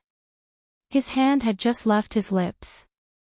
Before he could put it down, he saw Luo Zhan suddenly coming forward. His lips softened, and Louis Han looked at the face in front of him incredulously. His heart seemed to tremble for a moment. He felt an inexplicable sense of panic. Luo Zhan sucked in his mouth and quickly let go. Under Louis Han's shocked gaze, he slowly exhaled the smoke, suppressed the panic in his heart, and casually said, "The smoke is good, but my mouth is not very good. Let's go." With that, he opened the door, stepped out, and closed the door. There was no pause. Chapter 757. Louis Han stood there for a long time, as if he was scared. Even he did not know how long he had been standing there. Looking down, the cigarette ash had fallen to the carpet, and the flame had burned to the butt. After a long time, Louis Han suddenly laughed, angry and sarcastic. Irritated, he walked into the bathroom, threw the cigarette butt into the toilet, and pressed the flush button. The sound of flushing rang. Seeing the cigarette butt being flushed away, Louis Han inexplicably felt a little relieved, as if something bad had been washed away. But thinking of what Luo Zhan had just done, he couldn't help but scratch his head and curse irritably, "Damn it. This is ridiculous." The wedding broadcast was unusually lively, unusually sensational, and unusually dreamy, causing a sensation all over the country. The news, the internet, the big screens in various shopping malls, and the small TVs on buses and subways were all about Su Qianxi and Li Xiqing's wedding. This kind of popularity was comparable to the presidential election ceremony in the United States. A slender and tall figure was sitting at the bar, making a cocktail. Wearing a red sequined fishtail dress, she had a sexy figure and a beautiful and delicate mask on her face, only revealing a small cherry mouth and a pair of beautiful big eyes. The customers who came and went gathered at the bar counter, their eyes staring straight at her. A beautiful woman was concentrating on concocting the wine. There was a smile on her lips. Her hot and beautiful lips were so beautiful that it was intoxicating. She enjoyed the infatuated eyes around her very much. With a wink, Tang Menjing handed out the cocktail and said, "Passionate Desert, which one is it?" "It's mine." A young and handsome man reached out his hand without hesitation. However, he deliberately put his hand forward and held Tang Menjing's exposed wrist, gently stroking it, and whispered, "Do you have a date tonight?" This was the famous masquerade bar in Kingstown, and the fun here was also very exciting. The bartenders here were often changed, because each bartender would be on duty after being carefully trained. With their skilled bartending skills and beautiful appearance, they brought benefits to the bar. On the surface, they were bartenders, but in fact, it was another kind of money in sex trade. The beauty pulled her hand back and pushed him away. She said in a low voice, "Stop fooling around. I'm still working." The young man chuckled and sat in front of her ambiguously. He said, "My passion is like a desert. This cup of passionate desert is for you." The beauty chuckled, "Really?" "Of course." The child smiled frivolously. "Why don't we have an in-depth exchange tonight and let you understand my passion? That depends on whether you will let him go or not." The beauty pretended to be in a dilemma. The young master chuckled and shouted, "Old Gao." Old Gao was the owner of this bar and he knew a lot of people. When he saw the young man, his expression suddenly changed. He smiled and walked over. "Young Master Zhao, what's wrong?" "This beauty, I want to take her away tonight. Do you have any objections?" When old Gao heard this, he smiled sensibly. "Of course, little Gua, why aren't you thanking young Master Zhao?" The beauty heard this and nodded. "Thank you, young Master Zhao. What's your name?" "Gua Xiaomei." Chapter 758. When Zhao was talking, he took off a watch and put it on the bar. "Thanks, Gao." Gao took it with a smile. "We are friends. Don't mention it." The beauty glanced at old Gao and then left with young Master Zhao. About half an hour after Zhao and the beauty left, a waiter hurried to Gao and cried, "Boss, Gua Xiaomei is in the changing room." Dead. In a magnificent 5-star hotel, Mr. Zhao led the beauty into a room. As soon as he entered the room, he impatiently pushed the beauty against the wall and kissed her passionately. Young Master Zhao's passion was like fire. He moved his palm and tore the bright red sequined fishtail dress that she was wearing. The beauty also could not wait. She peeled off his clothes and became even more passionate. "You little slut." Zhao laughed and took off his clothes. He reached for the condom on the bed, so impatient. "Are you short of men?" "Not short of men, but men like you." Tang Menjing grabbed his crotch and couldn't wait to open it. "Come on in." Zhao was ready and was not in a hurry to fight. He lifted her chin and said, "Let me see your face." "Don't. Let's finish it first." As she spoke, she kissed young Master Zhao's face and sensibly caressed his face. Taking her hand away, Zhao was also happy to play this mysterious game. As he was getting more and more interested, Zhao held her with one hand and lifted her mask with the other. Under the mask, there was a fire scar the size of half a palm on the right side of her face. On the left side, there were 2 big scars drawn in the shape of an X. The bright red flesh was turned out. Some of it had scabbed, but there was more yellow liquid flowing down. When young Master Zhao saw this face, he was so scared that his whole body trembled. He quickly pulled away and was so scared that his whole body turned over and fell off the bed. Tang Menjing was not satisfied yet. She felt empty and said, "I want more." "Why are you running? Come here." Zhao was even less interested. He picked up his pants and put them on quickly. He turned around and left. Tang Menjing, on the other hand, went up and pulled him back. However, there was a huge difference in strength between a man and a woman. Unable to move him, Tang Menjing stomped her feet and said, "Why do you have to force me? You are so annoying." "Ah!"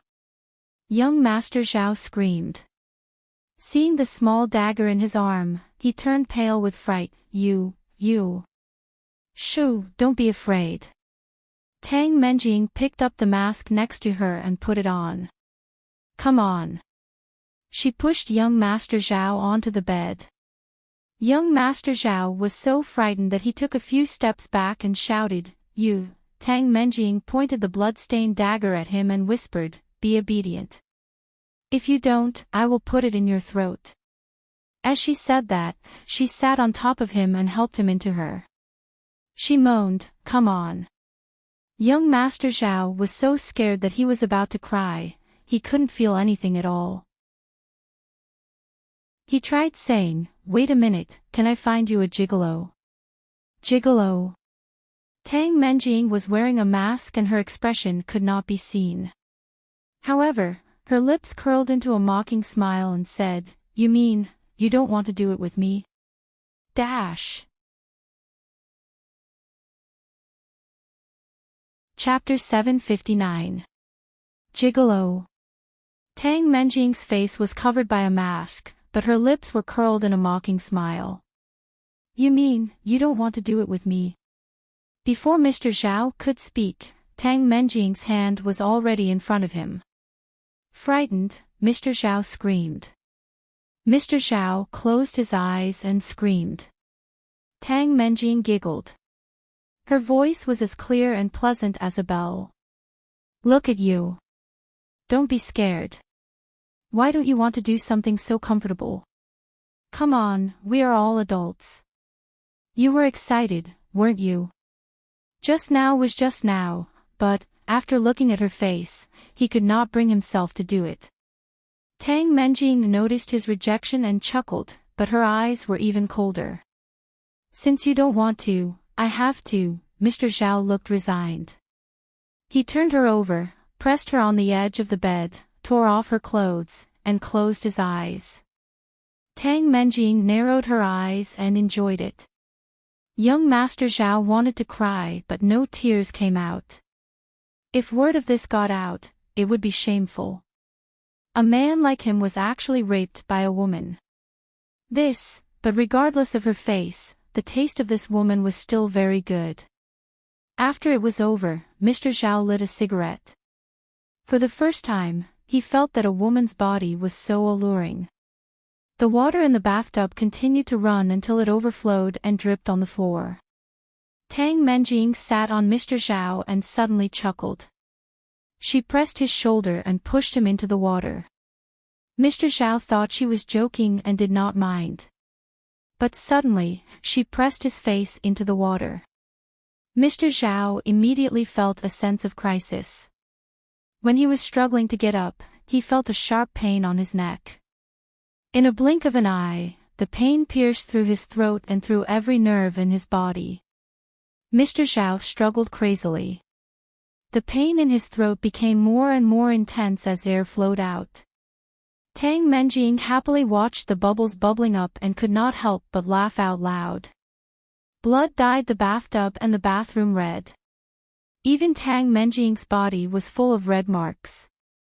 Young Master Zhao's struggles became weaker and weaker. Finally, he lay in the water, his eyes rolled back. His face was filled with despair for the person above him, and the fear of death. "That's great." Tang Menjing kissed him on the cheek. "You have the same birthday as Li Xiqing. Otherwise, do you think you could sleep with me? If you're done enjoying it, then go die." He stood up and slowly washed his body. Then, he calmly dried his hair and dressed himself. Only then did he calmly walk out of the room. She went downstairs and hailed a taxi. This sexy and hot beauty quickly disappeared into the night. The twins' birthday was today, and preparations had started early in the morning. The old man knew that he didn't have much time left.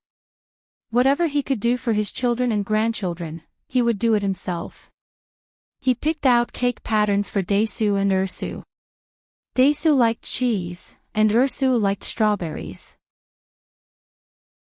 The old man simply combined them into one and turned it into a cheese-strawberry cake.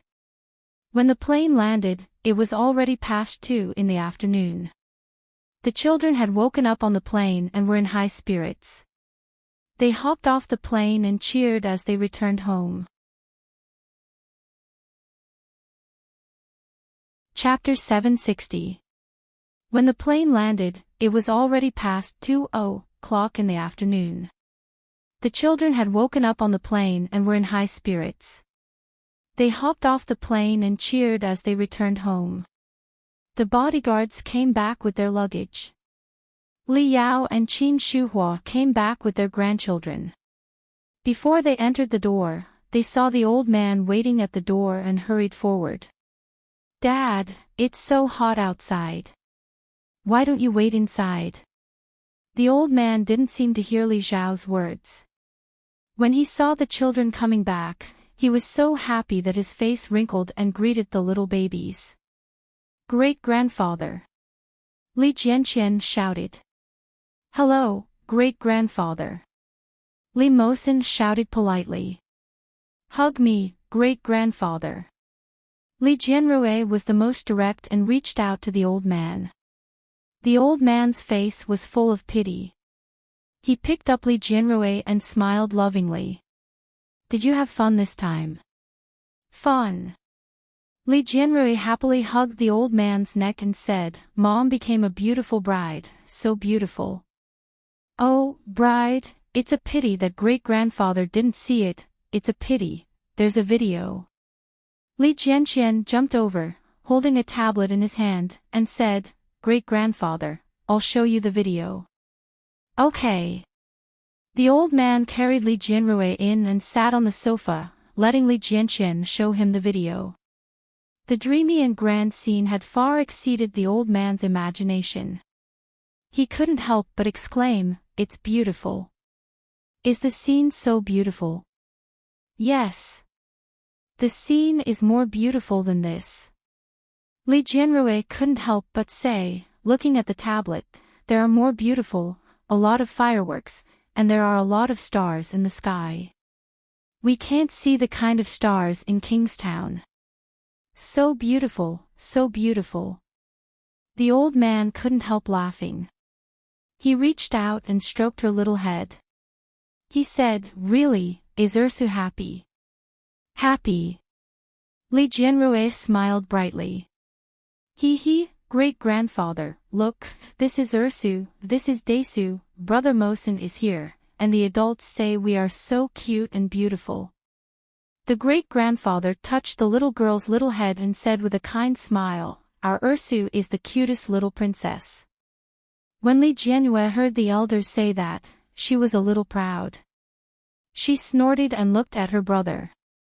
Li Jianqian ignored her and showed the tablet to Captain Li. About halfway through the video, Li Jianrui felt that something was wrong. She looked around and asked, "Brother, where is brother Mosin?" Without looking up, Li Jianqian said, "Maybe in the room. Go take a look." "Okay." Li Jianrui nodded and ran into the room with her short legs.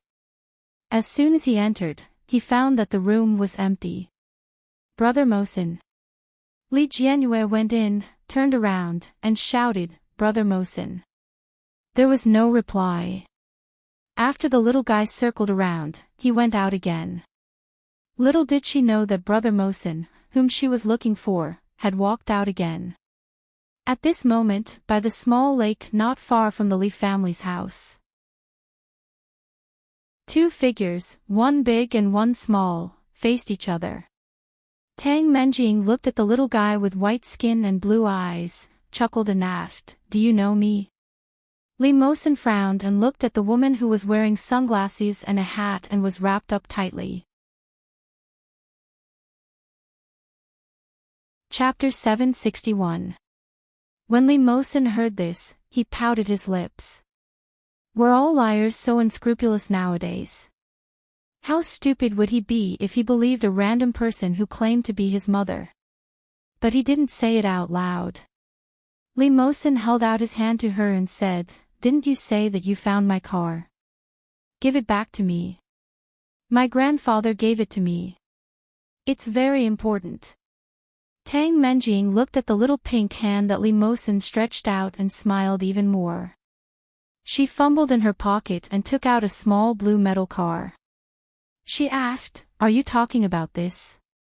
When Li Mosin saw this, his eyes lit up and he nodded. "Yes.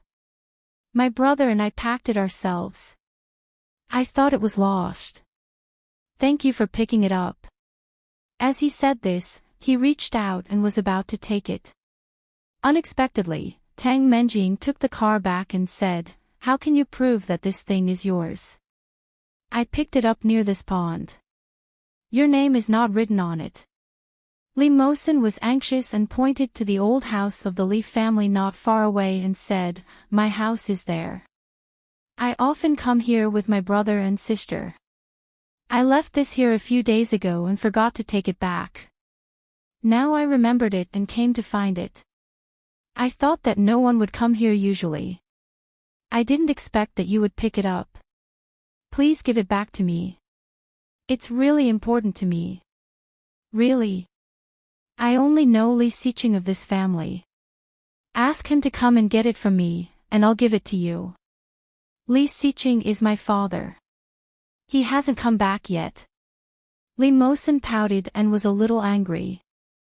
"How can you be like this? I'm a child. I won't lie to you." Tang Menjing's attention was completely on his words. She sneered and said, "Li Xiqing is your father. Did he ask you to call him that?" Li Mosin was a little confused, but for some reason, he felt that Tang Menjing's laughter was a little strange. Taking a step back, Li Mosin looked at her and blinked. Tang Menjing squatted down and looked at Li Mosin. She said, "I'm your mother. Auntie, if you say that again, I'll be angry. My mother hasn't come back yet." Li Mosin looked at her with a serious expression. Wearing a mask, Tang Menjing smiled. "Su Qianxi is not your mother. I am the mother who gave birth to you." Li Mosin was stunned and looked at her.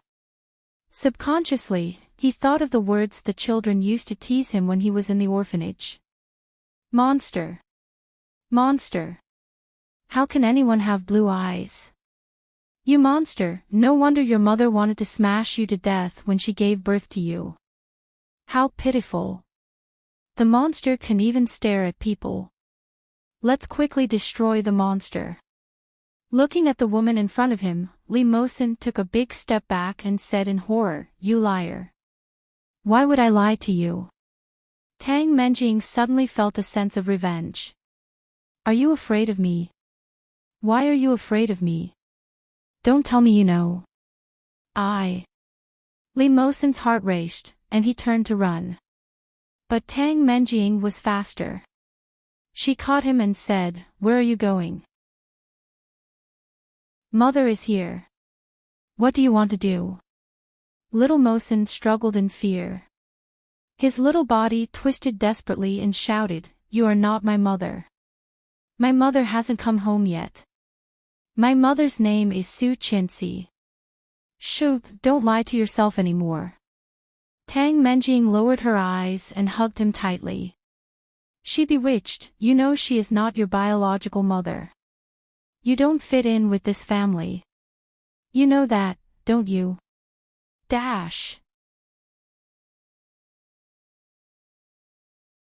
Chapter 762. No, no. His surname was Li, and his name was Li Mosin. Li Mosin struggled with all his might. His heart was filled with panic as he shouted, "Let me go. Grandpa, save me." Tang Menjing smiled, feeling the little guy writhing in her arms, and there was an indescribable satisfaction. Her son was still alive. Who knew where that bastard came from, but he was still alive and well in this world.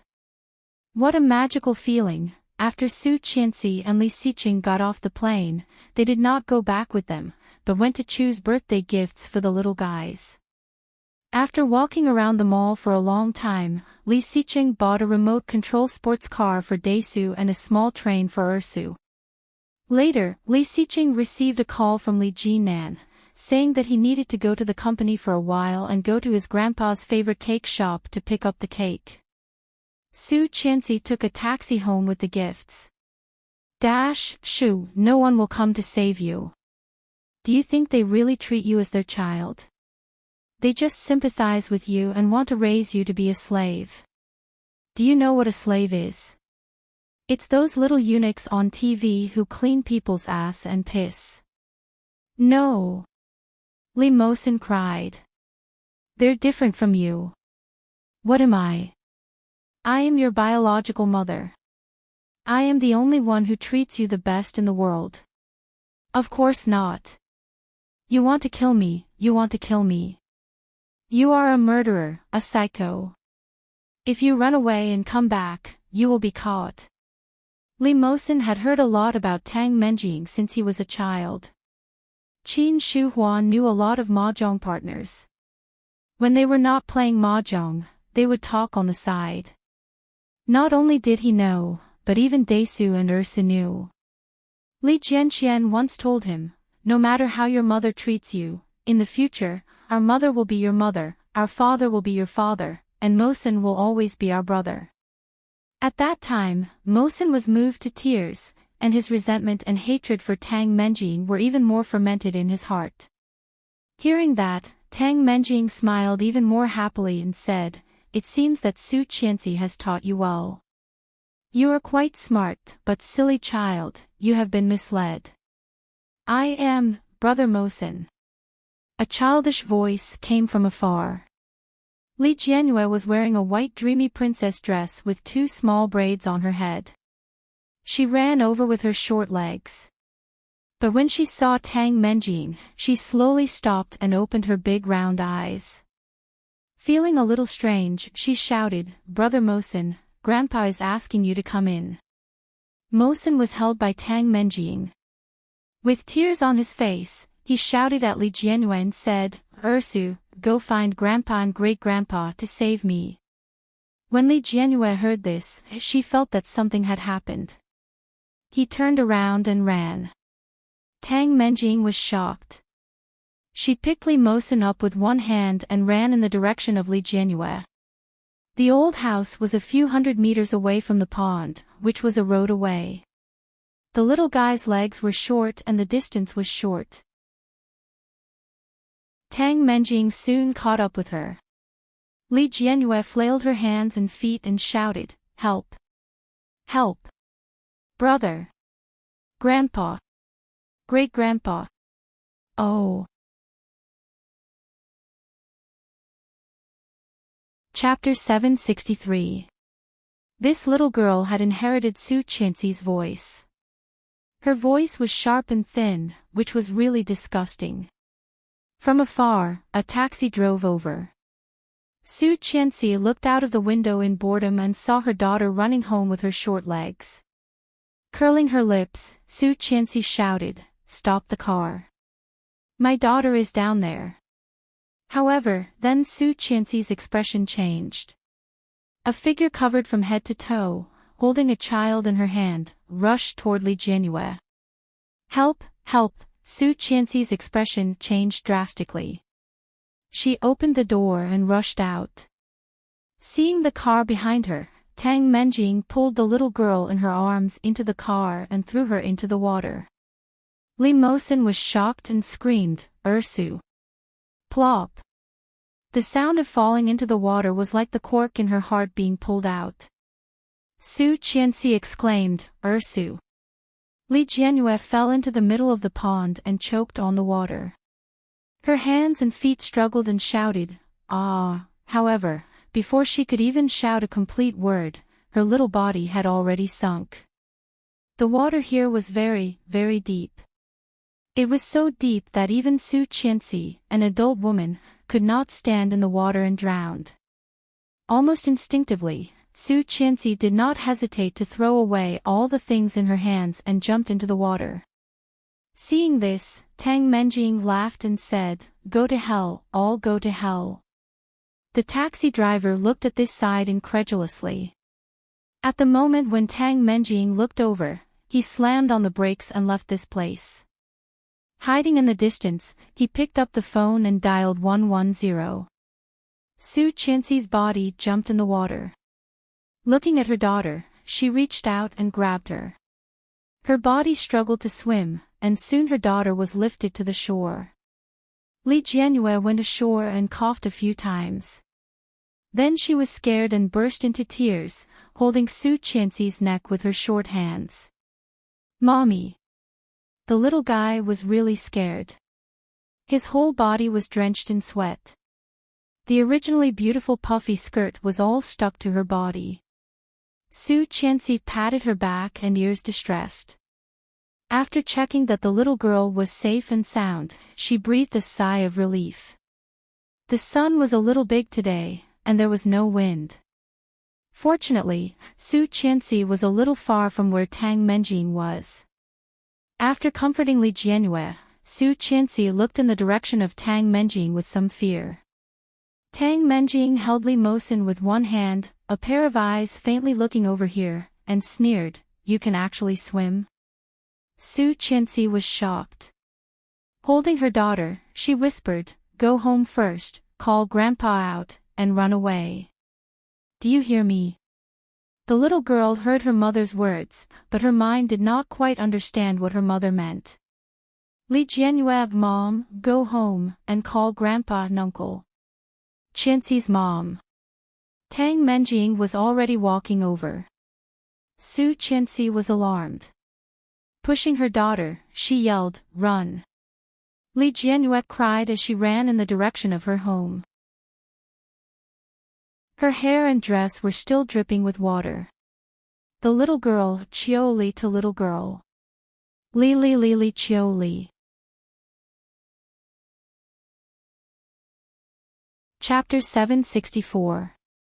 Tang Menjing was caught off guard. Her eyes widened, she punched Su Qianxi's back hard. Su Qianxi gritted her teeth and almost put all her weight on Tang Menjing, pushing Tang Menjing to the ground. Tang Menjing's expression changed dramatically. She took out a spring dagger from her pocket and pressed it down. The blade popped out and cut Su Qianxi's arm. Su Qianxi exclaimed and subconsciously took her hand back. Tang Menjing took the opportunity and stabbed the dagger into her shoulder blade. Su Qianxi's eyes widened and subconsciously reached out to grab it. Her palm was cut by the dagger. Gritting her teeth, Su Qianxi twisted her hand. In a flash, the blade was stabbed in the direction of Li Mosin. Su Qianxi's face turned pale and she held Tang Menjing's hand tightly. Li Mosin was not stupid. He struggled crazily and bit Tang Menjing's exposed arm.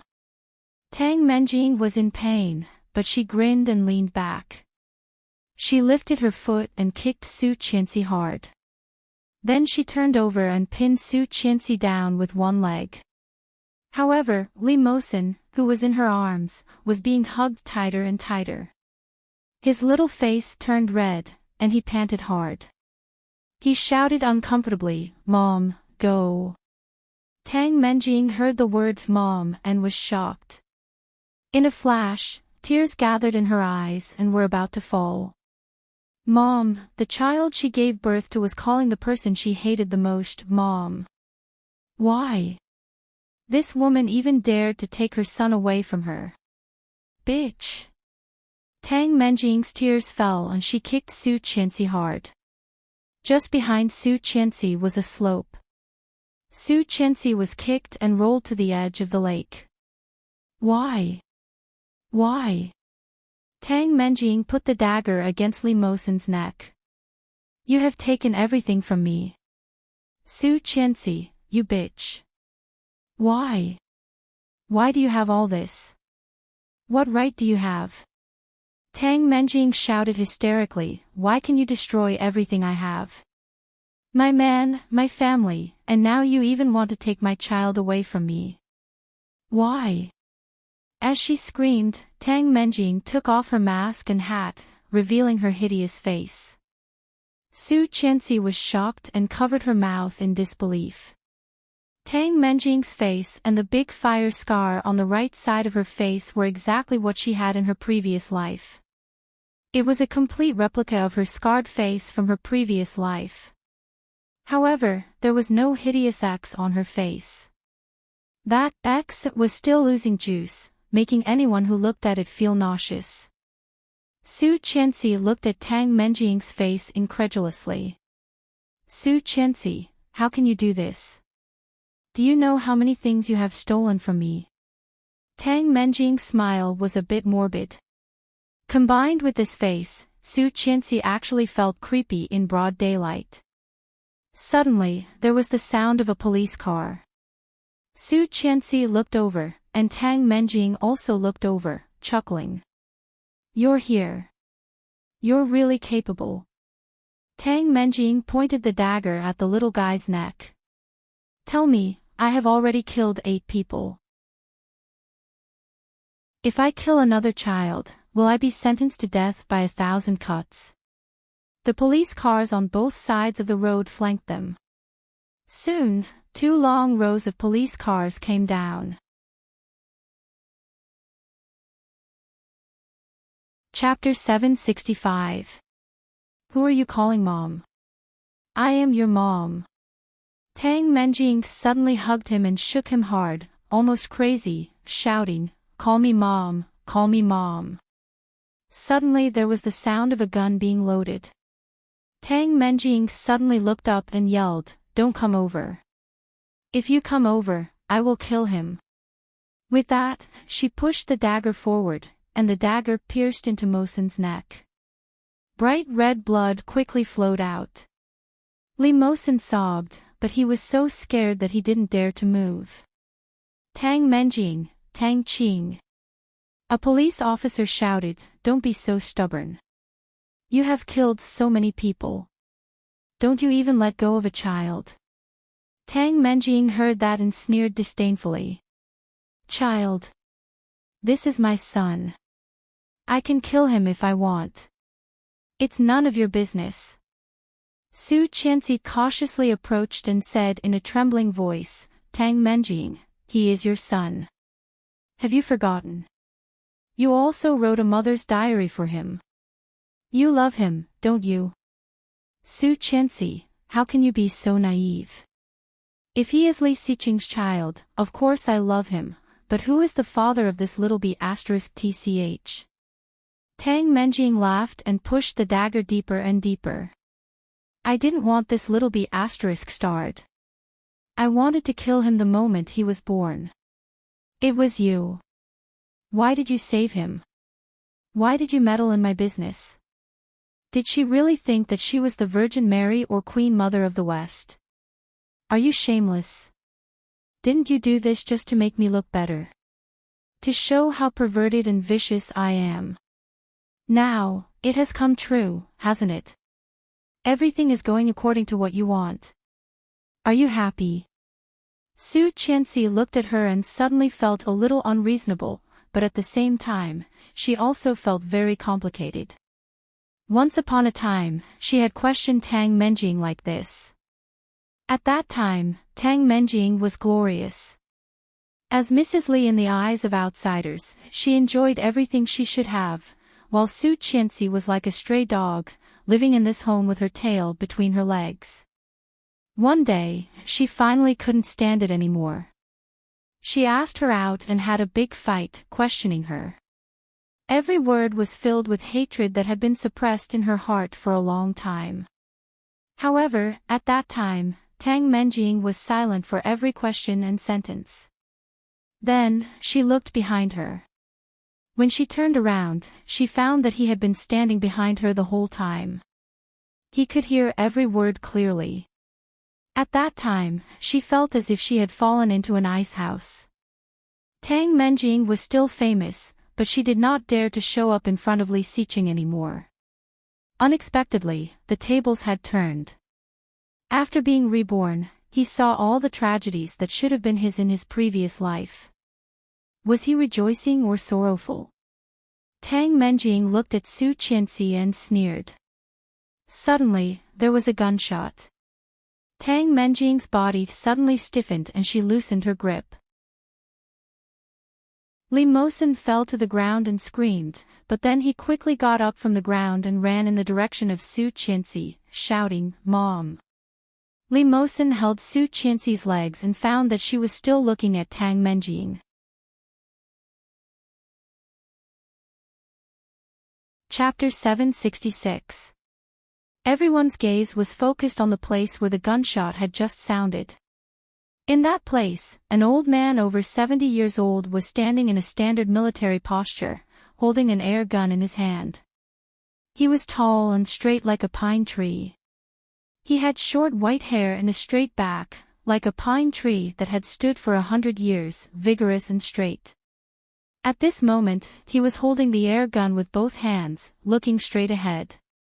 His eyes were full of indifference and decisiveness. Seeing Captain Lee, the crowd cheered. No one expected that the person who fired the gun was this man. Tang Menjing's chest was bleeding, but at this moment, she did not have time to look at Captain Lee. Instead, she turned her head to the side and looked at Su Qianxi. Just in front of Su Qianxi, there was a cute little guy with a pair of beautiful blue eyes on his pink cheeks. At this moment, this pair of eyes, like the blue sea, was filled with deep hatred. Such hatred was like a long thorny whip, ruthlessly whipping the softest part of Tang Menjing's heart. That shot shattered the armor that she had worked so hard to build over the years and the lies that she had deceived herself over the years. Seeing the clear hatred on the little face, Tang Menjing's vision became more and more blurred, and her mind became more and more muddled. However, the images that had been flashing in her mind for the past 4 years became clearer and clearer. Baby, this is the 14th week since God sent you to me. Although your father is not willing to admit your existence, I love you and look forward to your arrival. Love, your mother. Baby, today I was suspected by everyone again. Everyone thinks that you are not your father's child, but only I know that you are the child of the Li family, the flesh and blood of the Li family. Sooner or later, I will take you back to the Li family and become a legitimate child of the Li family. Love, your mother. Baby, today I took a lie detector test. Sorry, the expert said that there may be radiation to the fetus, but I still did it without hesitation. I want your father to recognize me and you, and drive the bad woman away. Love, your mother. Once upon a time, she had also looked forward to and desired this child. This child was the only hope that she relied on to survive in the most desperate time. Once upon a time, she had also been happy, and proud. That proud peacock that was once envied by everyone had now been stripped of all its feathers. It was bare and embarrassed in front of everyone's eyes. Therefore, she was resentful, she hated, she was hysterical. At that time, he had just turned 1 month old. She lifted him high above her head and smashed him onto the ground. Seeing him crying so hard that his whole body was blue and purple, she laughed like a madwoman. Bastard! Bastard! Where did this bastard come from? Ha ha ha ha, how can this kind of thing live in this world? That's right, how could such a thing live in this world? Tang Menjing's eyes were blurred, and a bright smile appeared on her face. Suddenly, a tall figure broke into Tang Menjing's blurred vision. She tried to look at him, but all she could see was a pair of eyes that she once thought were the most beautiful in the world. It was cold, apathetic, and cold. She had rushed over from afar and lived her lowly life. His thin body fell heavily onto the ground. Blood dyed the grass red. A breeze passed by, bringing with it a little fishy smell, but it soon disappeared. Chapter 767. Tang Menjing's death ignited public opinion. For a time, the whole country was discussing Tang Menjing's fate. In just 2 months, she killed 8 people. 3 of them were in remote villages without surveillance, 2 were in small towns with inconvenient transportation, and 3 were from Kingstown. Because the crime was serious and the situation was critical, Captain Leach shot the culprit, and the police did not pursue his legal responsibility. However, Tang Menjing's tragic death also made Mrs. Tang, who was far away in the Kingstown AIDS Isolation Center, unable to accept it on the spot. In addition, after a long period of depression, she jumped into the bathtub and committed suicide. Tang Menjing became a complete orphan in debt. When the police investigated, they found that she had disappeared more than a year ago. There was no trace of her in the whole country, as if she had disappeared into thin air. The tragedy of the Tang family was on various legal news, and even Weibo was a hot topic for several days. The National Day holiday was not over, and Rong Anna and Bo Xiao did not wait for the so-called partner, but they had almost squandered all their money. When Bo Xiao went out to the bar, Rong Anna took out the bank card that Rong Rui gave her and quietly walked through a nearby ATM. Qing Yu was holding the baby and feeding, and Rong Rui was eating slowly. The TV was broadcasting the Tang family's morbid tragedy. While watching, she did not forget to look at Rong Rui and asked, "Do you have any thoughts about this situation?" Rong Rui took a sip of the soup and saw her suspicious and uncertain eyes. He frowned and put down the bowl. "It's a little weak, but fortunately, it has been boiled for a long time. I can still drink it. Pay attention next time." Qing Yu rolled her eyes. "Who asked you about the soup? I mean, do you have any thoughts about the Tang family now?" Rong Rui picked up a piece of chestnut with his chopsticks. Without looking up, he said, "What thoughts can I have? They deserve to die. What about Tang Menjing? She killed 8 people and almost killed her own child. What's the point of living for such a person?" Rong Rui put down his chopsticks and looked at her as he chewed. "No matter what her reasons are, even a vicious tiger will not eat its cubs. This woman has stabbed Mosin in the neck. If it weren't for old Masterly, do you think this little guy would still be alive?" The answer was yes. She looked at him suspiciously, raised her eyebrows and asked, "Do you really think so? What else?" Rong Rui was a little helpless. "Don't mess around. I was blind to fall for that kind of woman. When I decided to be with you, I cut off all ties with her. Was it that year, in the hospital?" She looked down, holding the baby and feeding. Thinking of the scene in the hospital that night, she still felt a little uncomfortable. "I told you, I will take responsibility. You don't have to worry. I didn't feel anything for you at that time. I forgot." Rong Rui got himself another bowl of soup. Hearing this, he raised his eyebrows and nodded. "I see. Why do I remember that you were quite angry when you were in the hospital? You even kicked me. It was so painful." She stared, grabbed the small toy around her, and threw it at him. Rong Rui took it, smiled, and was about to say something when the phone in his hand suddenly vibrated. It was a text message. "Kingstown Bank, you have withdrawn 20,000 yuan from the ATM, the balance is..." An obscure look flashed across his amber eyes. Chapter 768. He finished the soup in the bowl and then got up. "I'm going out." "Where are you going?" "I have something to do. I'll be back in a minute." He walked past Qing Yu, lifted her chin, and kissed her on the cheek. She looked disgusted, wiped her face, and said, "Did you wipe your mouth? It's disgusting." He chuckled, waved his hand, picked up the car key, and walked out. Driving all the way to the local police station, he parked the car, hesitated, and stepped in. When Rong Anna returned to the inn, Bo Xiao had not returned yet. She breathed a sigh of relief and subconsciously reached out to touch her flat belly.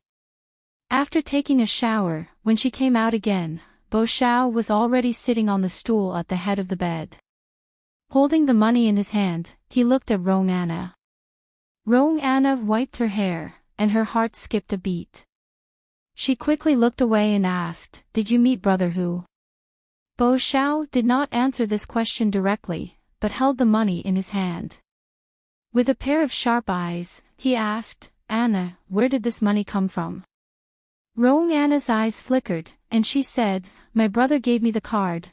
Bo Xiao was amused by her and said, "Oh, my Anna, do you know what you are doing? Do you think your cousin can be trusted? Didn't we agree to take the money when we are going to leave? When the time comes, we can frame Brother Hu, and then we can retreat and go far away. Why are you so disobedient? Roan Anna couldn't help but tear up. Wiping her hair, she whispered, my cousin is not someone else. Although he is a little useless, he is really a good person. He will not betray me. My silly Anna, you are not his cousin, don't you know? With that, Bo Zhao's voice also slowed down, and he whispered, we are now carrying people's lives, stolen goods, and our hands are stained with blood. Why do you think that he will not betray us? No matter what, there should be no problem in the middle of the night. Let's go first. When Brother Hu arrives tomorrow, we will get the money and leave. Roan Anna nodded, watching him pack up, and her heart was in a mess. Just when Bo Zhao put all the suitcases up, Roan Anna stepped forward and hugged him from behind. Bo Zhao froze for a moment before turning around to look at Zhang Xian. Roan Anna hugged him, and her hands tightened. Bo Zhao looked down at her and reached out to hold her hands. He asked in a low voice, what's wrong? Zhao, Roan Anna's eyes were a little red. Why did we become like this? We were supposed to be happy for the rest of our lives under the blessings of our parents and the watchful eyes of our friends. Why did we become like this? An endless escape, a dark future. Zhao, I really don't want it to be like this. Bo Zhao put his palm on the back of Roan Anna's hand, sighed softly, and whispered, I don't want to be like this. Who wants to live a good life? But have you ever thought that if we didn't do this, the Bo group would have gone bankrupt a long time ago? Your parents wouldn't have agreed to our engagement, and my parents wouldn't have been able to survive in the capital. We don't want this to happen, but we have to live, don't we? Roan Anna hugged Bo Zhao tightly and did not speak, crying silently behind him. Bo Zhao also fell silent. He stood where he was, feeling complicated.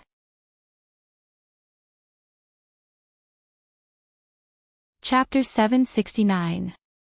Zhao, I'm pregnant. Her soft voice was choked with sobs. Bo Zhao's body stiffened, and then there was an overwhelming surprise. Turning around, Bo Zhao's face was full of surprise. He clasped Roan Anna's shoulders with his hands, and his face was full of uncontrollable joy. Really? Anna, am I going to be a father? Roan Anna looked at him, chuckled, and nodded. Bo Zhao laughed happily and held Roan Anna in his arms.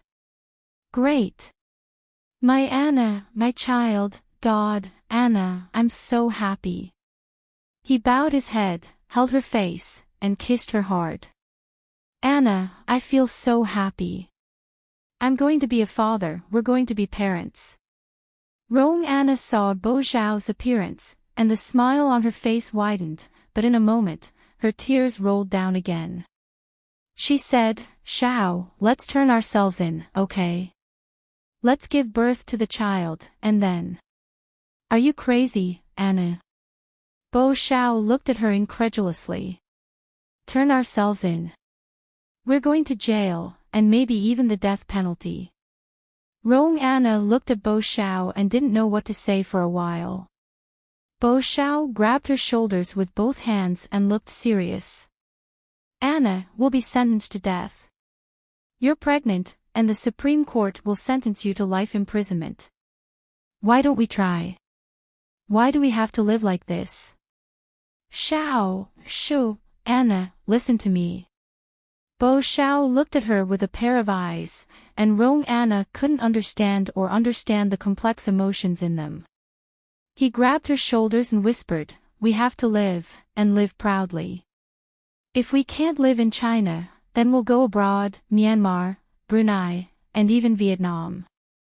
We can go there. Be obedient, okay? Roan Anna's mouth twitched, and she cried out, now that we're like this, what pride is there to speak of? Yes. Bo Zhao looked at her and said slowly, with you, I have pride. With you, I can live. Let's live together, and be proud together, okay? Take our children, take our flesh and blood, and live proudly together, okay?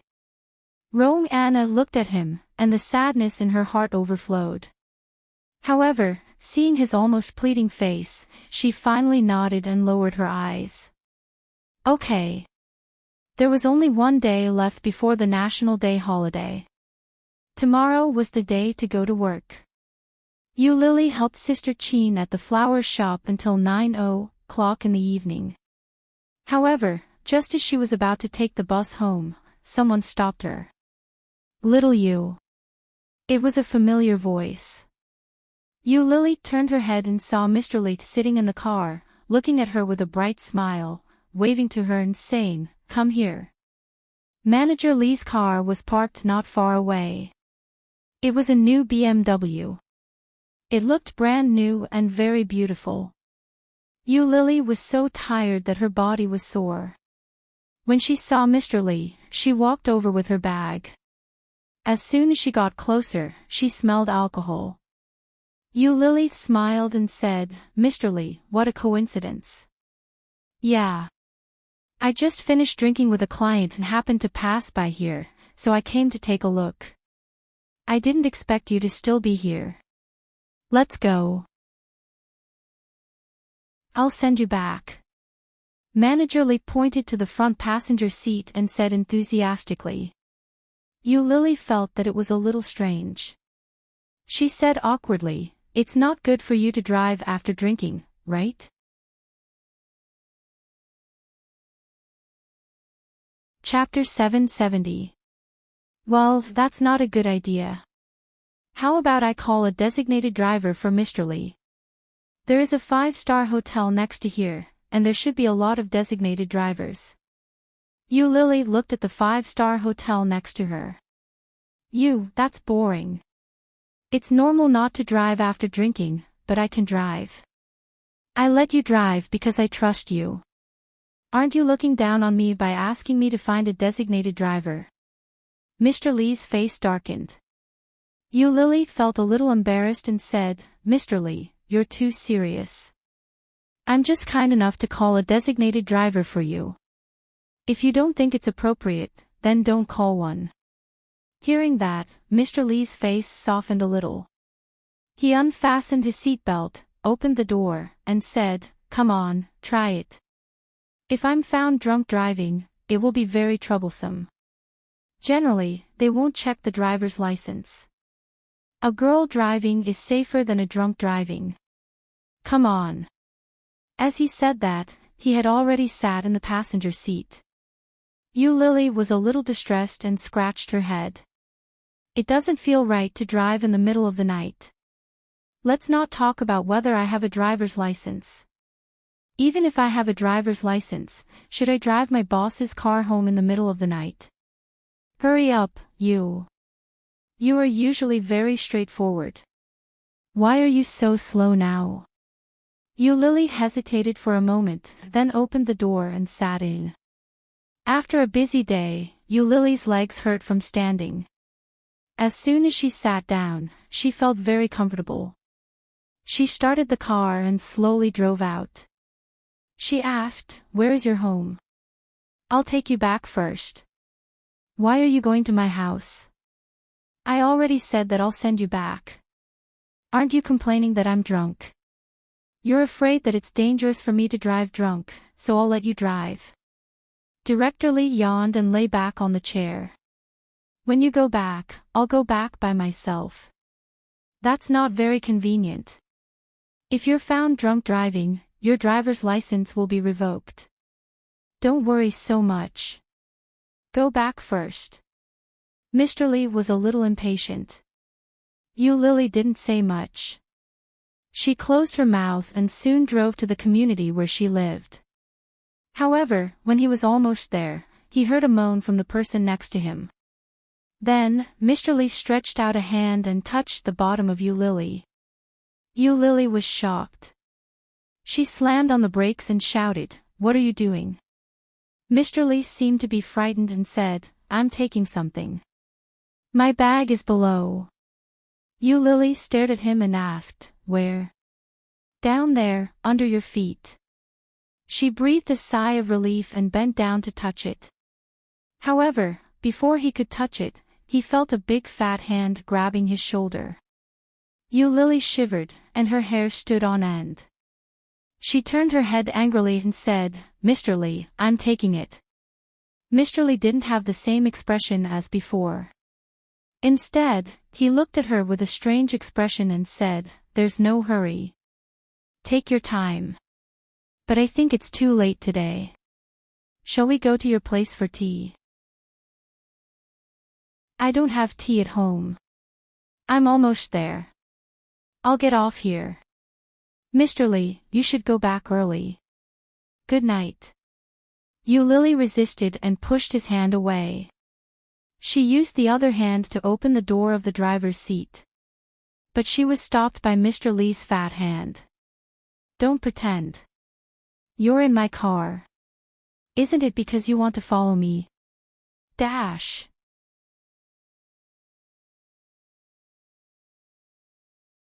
Chapter 771. Lily reflexively pushed him back and shouted, "Please show some respect." At the same time, Lily had opened the door and got out of the car in horror. However, Mr. Lee's hand pulled her in again. His fat hand unscrupulously approached her, and the other hand closed the door. Then, he fell toward her. Lily screamed, pushed him with both hands, and shouted angrily, "Bastard, get out of here. Is this how you talk to your boss?" Although Mr. Lee said so, his voice was full of excitement. "Why are you pretending to be a chaste woman? She was still a kept whore. I have promoted you, and you still pretend. Is it not enough? I will give you a raise." While talking, his mouth smelled of alcohol. Lily's stomach rolled, and she felt nauseous for no reason. Almost at the same time, she recalled that unrestrained and evil face in her mind. His beautiful peach eyes seemed to be looking at her with a smile. "Get out! Get out!" Lily's eyes immediately turned red, and she used all her strength to push him away. At the same time, her legs also kicked hard. Suddenly, the front of the car made a loud noise. Bang! Lily and Mr. Lee leaned forward at the same time. Because he did not fasten his seatbelt, Mr. Lee's body was thrown to the back. At the same time, the sound of broken glass mixed with the sound of the car alarm sounded. The sharp broken glass sprayed from the front, and Lily's eyes were wide open in horror. The glass fragments sprayed on Mr. Lee's body. Bright red blood flowed from his forehead to his closed eyes, and he was motionless. Mr. Lee, dead. Lily's mind was blank, and she was surrounded by the sound of horns, sirens, and inquiries. Everything was like a dream. When she opened her eyes again, Lily was lying in the hospital. There were police, doctors, and nurses next to her. Seeing Lily wake up, the doctor checked and confirmed that she was fine, and the police immediately came to ask. "Miss Lily, right?" Lily was inexplicably panicked, and her heart was beating fast. She nodded. The police looked at her, looked down at a book, and asked, "Who else is in the family?" "No, I am an orphan." "What grudge do you have with Lida?" "In this car accident, Lida's wife wants to sue you for attempted murder." "What was the situation like at the time?" "Please explain." "Intentional murder." Lily stared at him with her eyes wide open. After making sure that he was not joking, she suddenly felt that it was ridiculous. "It was him who wanted to molest me. He pretended to send me home and lied to me that I couldn't drink and drive. After that, he tried to molest me in the car. I stepped on the accelerator in desperation, and the car suddenly rushed out." "But you don't have a license. You're driving without a license. Do you know that? He wants me to open it. If I don't, he'll say that I'm not giving him face."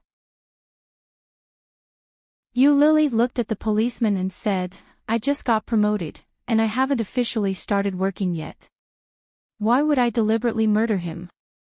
The policeman glanced at her and then lowered his head to record. I heard that you are not on good terms with Lida's aunt. Yes. Lily's eyes lit up. Su Jing, Lida fired her and replaced me.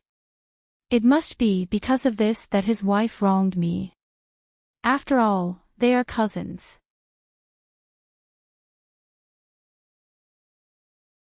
Chapter 772. Lily's voice paused, but she quickly sorted out her thoughts and told the truth. The policeman nodded and said, "Okay, I got it. We will thoroughly investigate this matter, but because the accident was caused by you, Lida's wife asks you to compensate for the maintenance cost of the 2 cars, as well as Lida's medical expenses and mental damage. After Lida wakes up, we will check the situation." What? Lily was stunned. She wants me to compensate. Of course, the accident was caused by you. The other car was parked there, but you hit it. The maintenance cost of the 2 cars and the medical expenses will add up to at least 300,000 or 400,000 yuan. You should be prepared. But I did it in self-defense. Lily's face was pale. 300,000 or 400,000 yuan. Where can I find so much money? Now, I am so poor that I can't even afford to eat. How can I have so much money? This situation needs to be checked, and we will discuss it when Lida wakes up. You are fine, just fainted. Lida's left hand is fractured and he has a concussion. If he wakes up, thank God. If they don't pursue it, you can just pay some money. If he doesn't wake up, I am afraid you will go to jail. The policeman closed the book. Think about what to do. The loss must be compensated. I will go to Lida's place. Lily's whole body seemed to be drained of strength. She sat on the bed with a pale face. An aunt in the ward looked at her sympathetically and said, "Girl, are you okay?" Lily looked up, her eyes were hot, and she was flustered. 300,000 or 400,000 yuan, if I can't get it, will I go to jail? Lifting the quilt, Lily got out of bed and walked out quickly.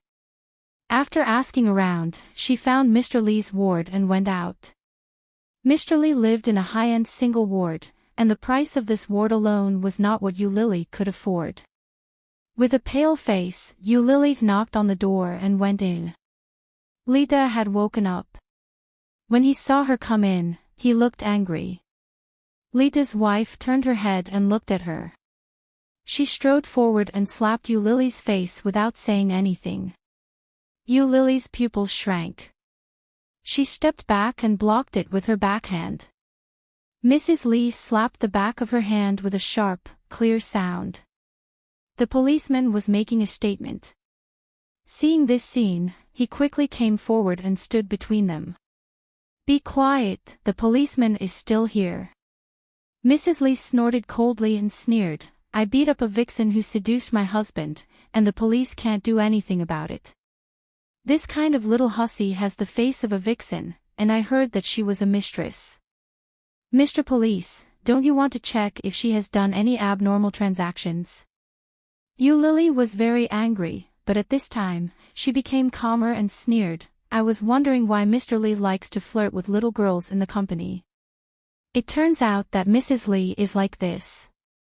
Yes, no man wants to face a woman who looks older than himself. If you didn't call Lida your husband, would really think that you are his nanny or sister or something like that. Mrs. Li's face turned darker and darker. She shouted, Hey!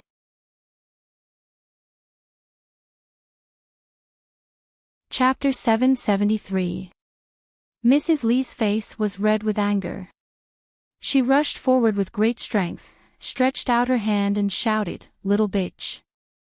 But before she could get close to see the goods, she was stopped by the policeman. The policeman looked distressed and shouted angrily, Can you be quiet? Lily smiled more brightly, raised her eyebrows and said, What? Can't accept the fact. Your family must be very rich, otherwise, which man can stand this kind of appearance? It will be ugly if he urinates in the middle of the night. Shut up, bitch. Mrs. Lee was furious and was about to rush toward her. The police became impatient and roared, "Enough. If you continue like this, all of you will go back to the police station with me." Lito was lying in the hospital bed, and his face was not very good. At the same time, when he saw Lily's fierce appearance, he couldn't help but start to feel hot in his heart. If he could get such a woman in bed, wouldn't it be great? Thinking of this, Lito's eyes had become a little more hot, and he said, "You, don't be so fierce, the policeman is still here." Hearing that, Lily looked at Mr. Lee on the bed and said coldly, "Mr. Lee, I have always respected you. I thought this promotion was because you valued my work ability. I didn't expect you to have such an idea. If you want to do something in the future, it will be better to say it directly. Why do you have to beat around the bush?" "I'm sorry, I quit." Mr. Lee looked at Lily. Hearing such disrespectful words, Lita's face was also hot. In the face of his wife's questioning and threatening eyes, Lita's face sank and said, You have to speak with conscience. How I usually treat you, everyone in the company can see. I promoted you because of your ability. Is there any other reason? As for you, what hatred do I have with you that you have to hit me like this? But for the sake of our acquaintance, I will not sue you. Let's settle it privately. The policeman should have told you, just pay a little money and let it go. Then, he thought of something and said, I have informed the personnel department to fire you. In the future, you are no longer my employee, and the position of supervisor is completely out of your reach. If you leave my company, you see who can put you in an important position. Ha! Lily felt a little funny. Mr. Lee, are you still pretending? There is a camera at the entrance of our community. The police can check the surveillance and find out what happened. I was acting in self-defense. You forced me to drive the car. You reap what you sow, and I have no reason to compensate you. Besides, the capital is so big, and your company is not necessarily good. I have long wanted to leave your small temple. I was the one who asked to resign first, have you forgotten? Lita's face became uglier and he said, No matter what, you are no longer my employee, but it is a fact that you have caused this series of losses. If you don't compensate, I can only let the law punish you. Shall you? It's not easy for everyone. Presumably you don't want to go to jail, right? Lily's eyes flashed. She looked at the policeman and asked in a deep voice, Mr. Policeman, he molested me first. Please check the surveillance footage and you will see it.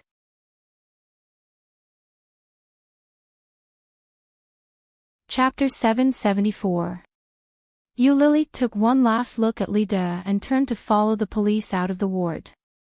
When she arrived at the police station and checked the surveillance, she found that a large truck was parked in front of the surveillance camera, and only the roof of Lida's car could be seen. Surveillance blind spot. There was not a single piece of evidence that could prove her innocence. Lily felt like falling into an ice cellar. Looking at the picture, her eyes became redder and redder. Looking at the police opposite, she suddenly stood up and asked, What about other surveillance cameras?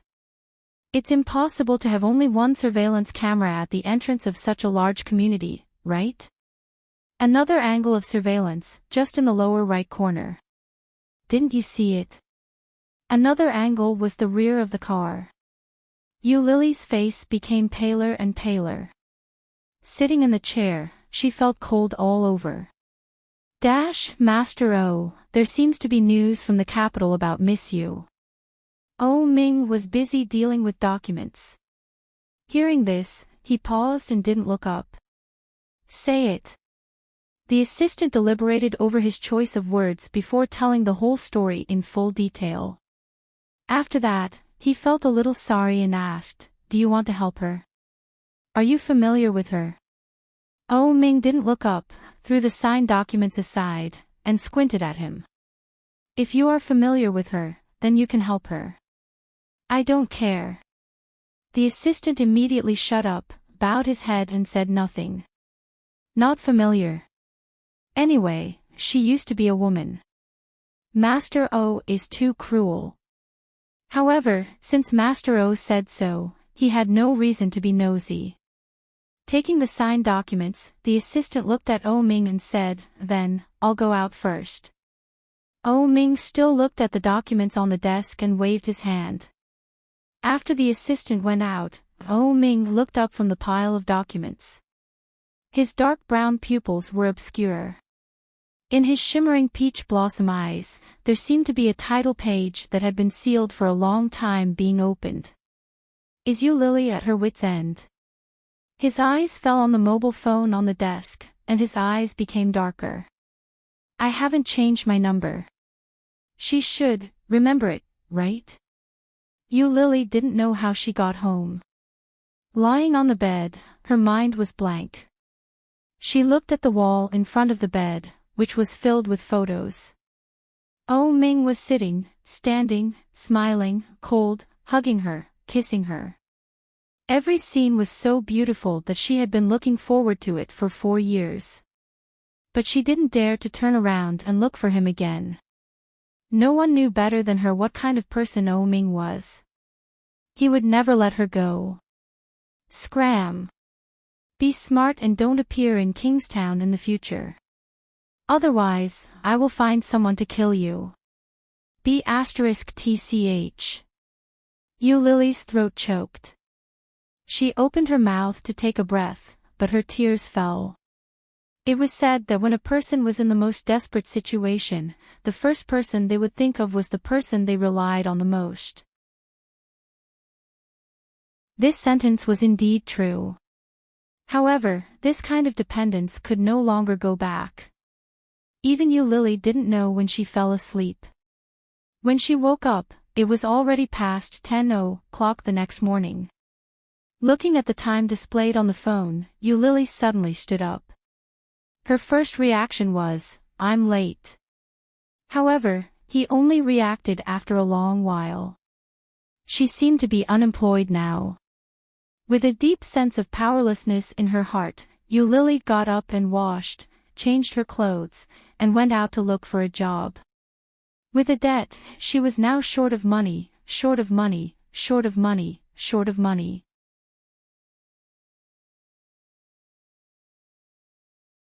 Chapter 775. With her resume, Yu Lily almost went to all the job markets in the capital. However, it was either not suitable or the salary was low. The highest salary was less than 5,000 yuan a month. In a city like the capital, there was little money left except for food and accommodation. So, at the end of the day, she got nothing. Yu Lily felt extremely embarrassed. Even when she just came to the capital for a year and was cheated of more than 1 million yuan by her roommate, she was not as sad as she was at this moment. Poor and frustrated. When she first moved out of the orphanage, the director said that she had a low life and bad luck. At that time, she just laughed it off. Who knew that today, she fell into such a situation? At about 5 o'clock in the evening, she bought instant noodles in the convenience store near the talent market and sat under the sun umbrella next to the convenience store. This was her third instant noodles today. Yu Lily looked down at her mobile phone, looking at the phone number she had just saved in the market and the text messages she had received. Suddenly, the sound of high heels was getting closer and closer. Yu Lily looked up and saw a beautiful woman with delicate makeup on her face, looking at her with her arms crossed. She was wearing a beautiful, bright, rose-red skirt and a white jacket. She was carrying this year's latest Chanel handbag. The watch and accessories on her hand all showed the owner's taste and wealth. Seeing this woman, Yu Lily felt a little familiar and frowned. How you? Hearing this name, Yu Lily finally remembered and was a little surprised. It turns out to be you, Sister Hao. How you, the woman who took her to the entertainment club and took her to sell. At that time, she was young and ignorant. Because of the lack of money, she followed How You to travel. After arriving there, she found that kind of place. And the role she played at that time was a prostitute. At that time, she tried her best to reduce her sense of existence and desperately wanted to escape. For this reason, How You also helped her take a slap. Later, Yu Lily saw that How You was beaten because of her and felt extremely guilty. In the end, she went out honestly. It was also at that time that she met Oh Ming. At the age of 17, she was kept by Oh Ming, and since then, she was like a canary. Since then, Yu Lily had never seen How You again. Who knew that she would see her in the capital? When he saw How You, he inexplicably felt a sense of familiarity, as if he had met an old friend in a foreign land. For more than 4 years, she had never met anyone she used to know. Except for Oh Ming, there was no one else. Instant noodles. How You sat down next to her and glanced at it. She found that there was less than half of the soup left in the instant noodles.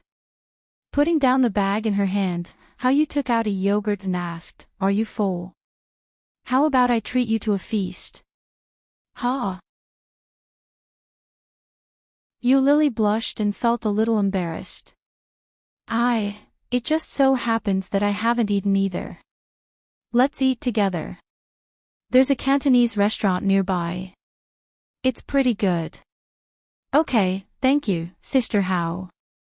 After running for a whole day, a bowl of instant noodles was not enough to satisfy his hunger. After the meal, Yu Lily realized that she was starving. Yu Lily had been gorging herself, but How You hadn't moved much. You're tuning into the LoveLore Library YouTube channel. We're so grateful for your support, and don't forget to subscribe to join us on this incredible journey through captivating stories. Your generosity through donations truly makes a world of difference, as it's the primary source of revenue that allows me to expand and enhance this channel for you.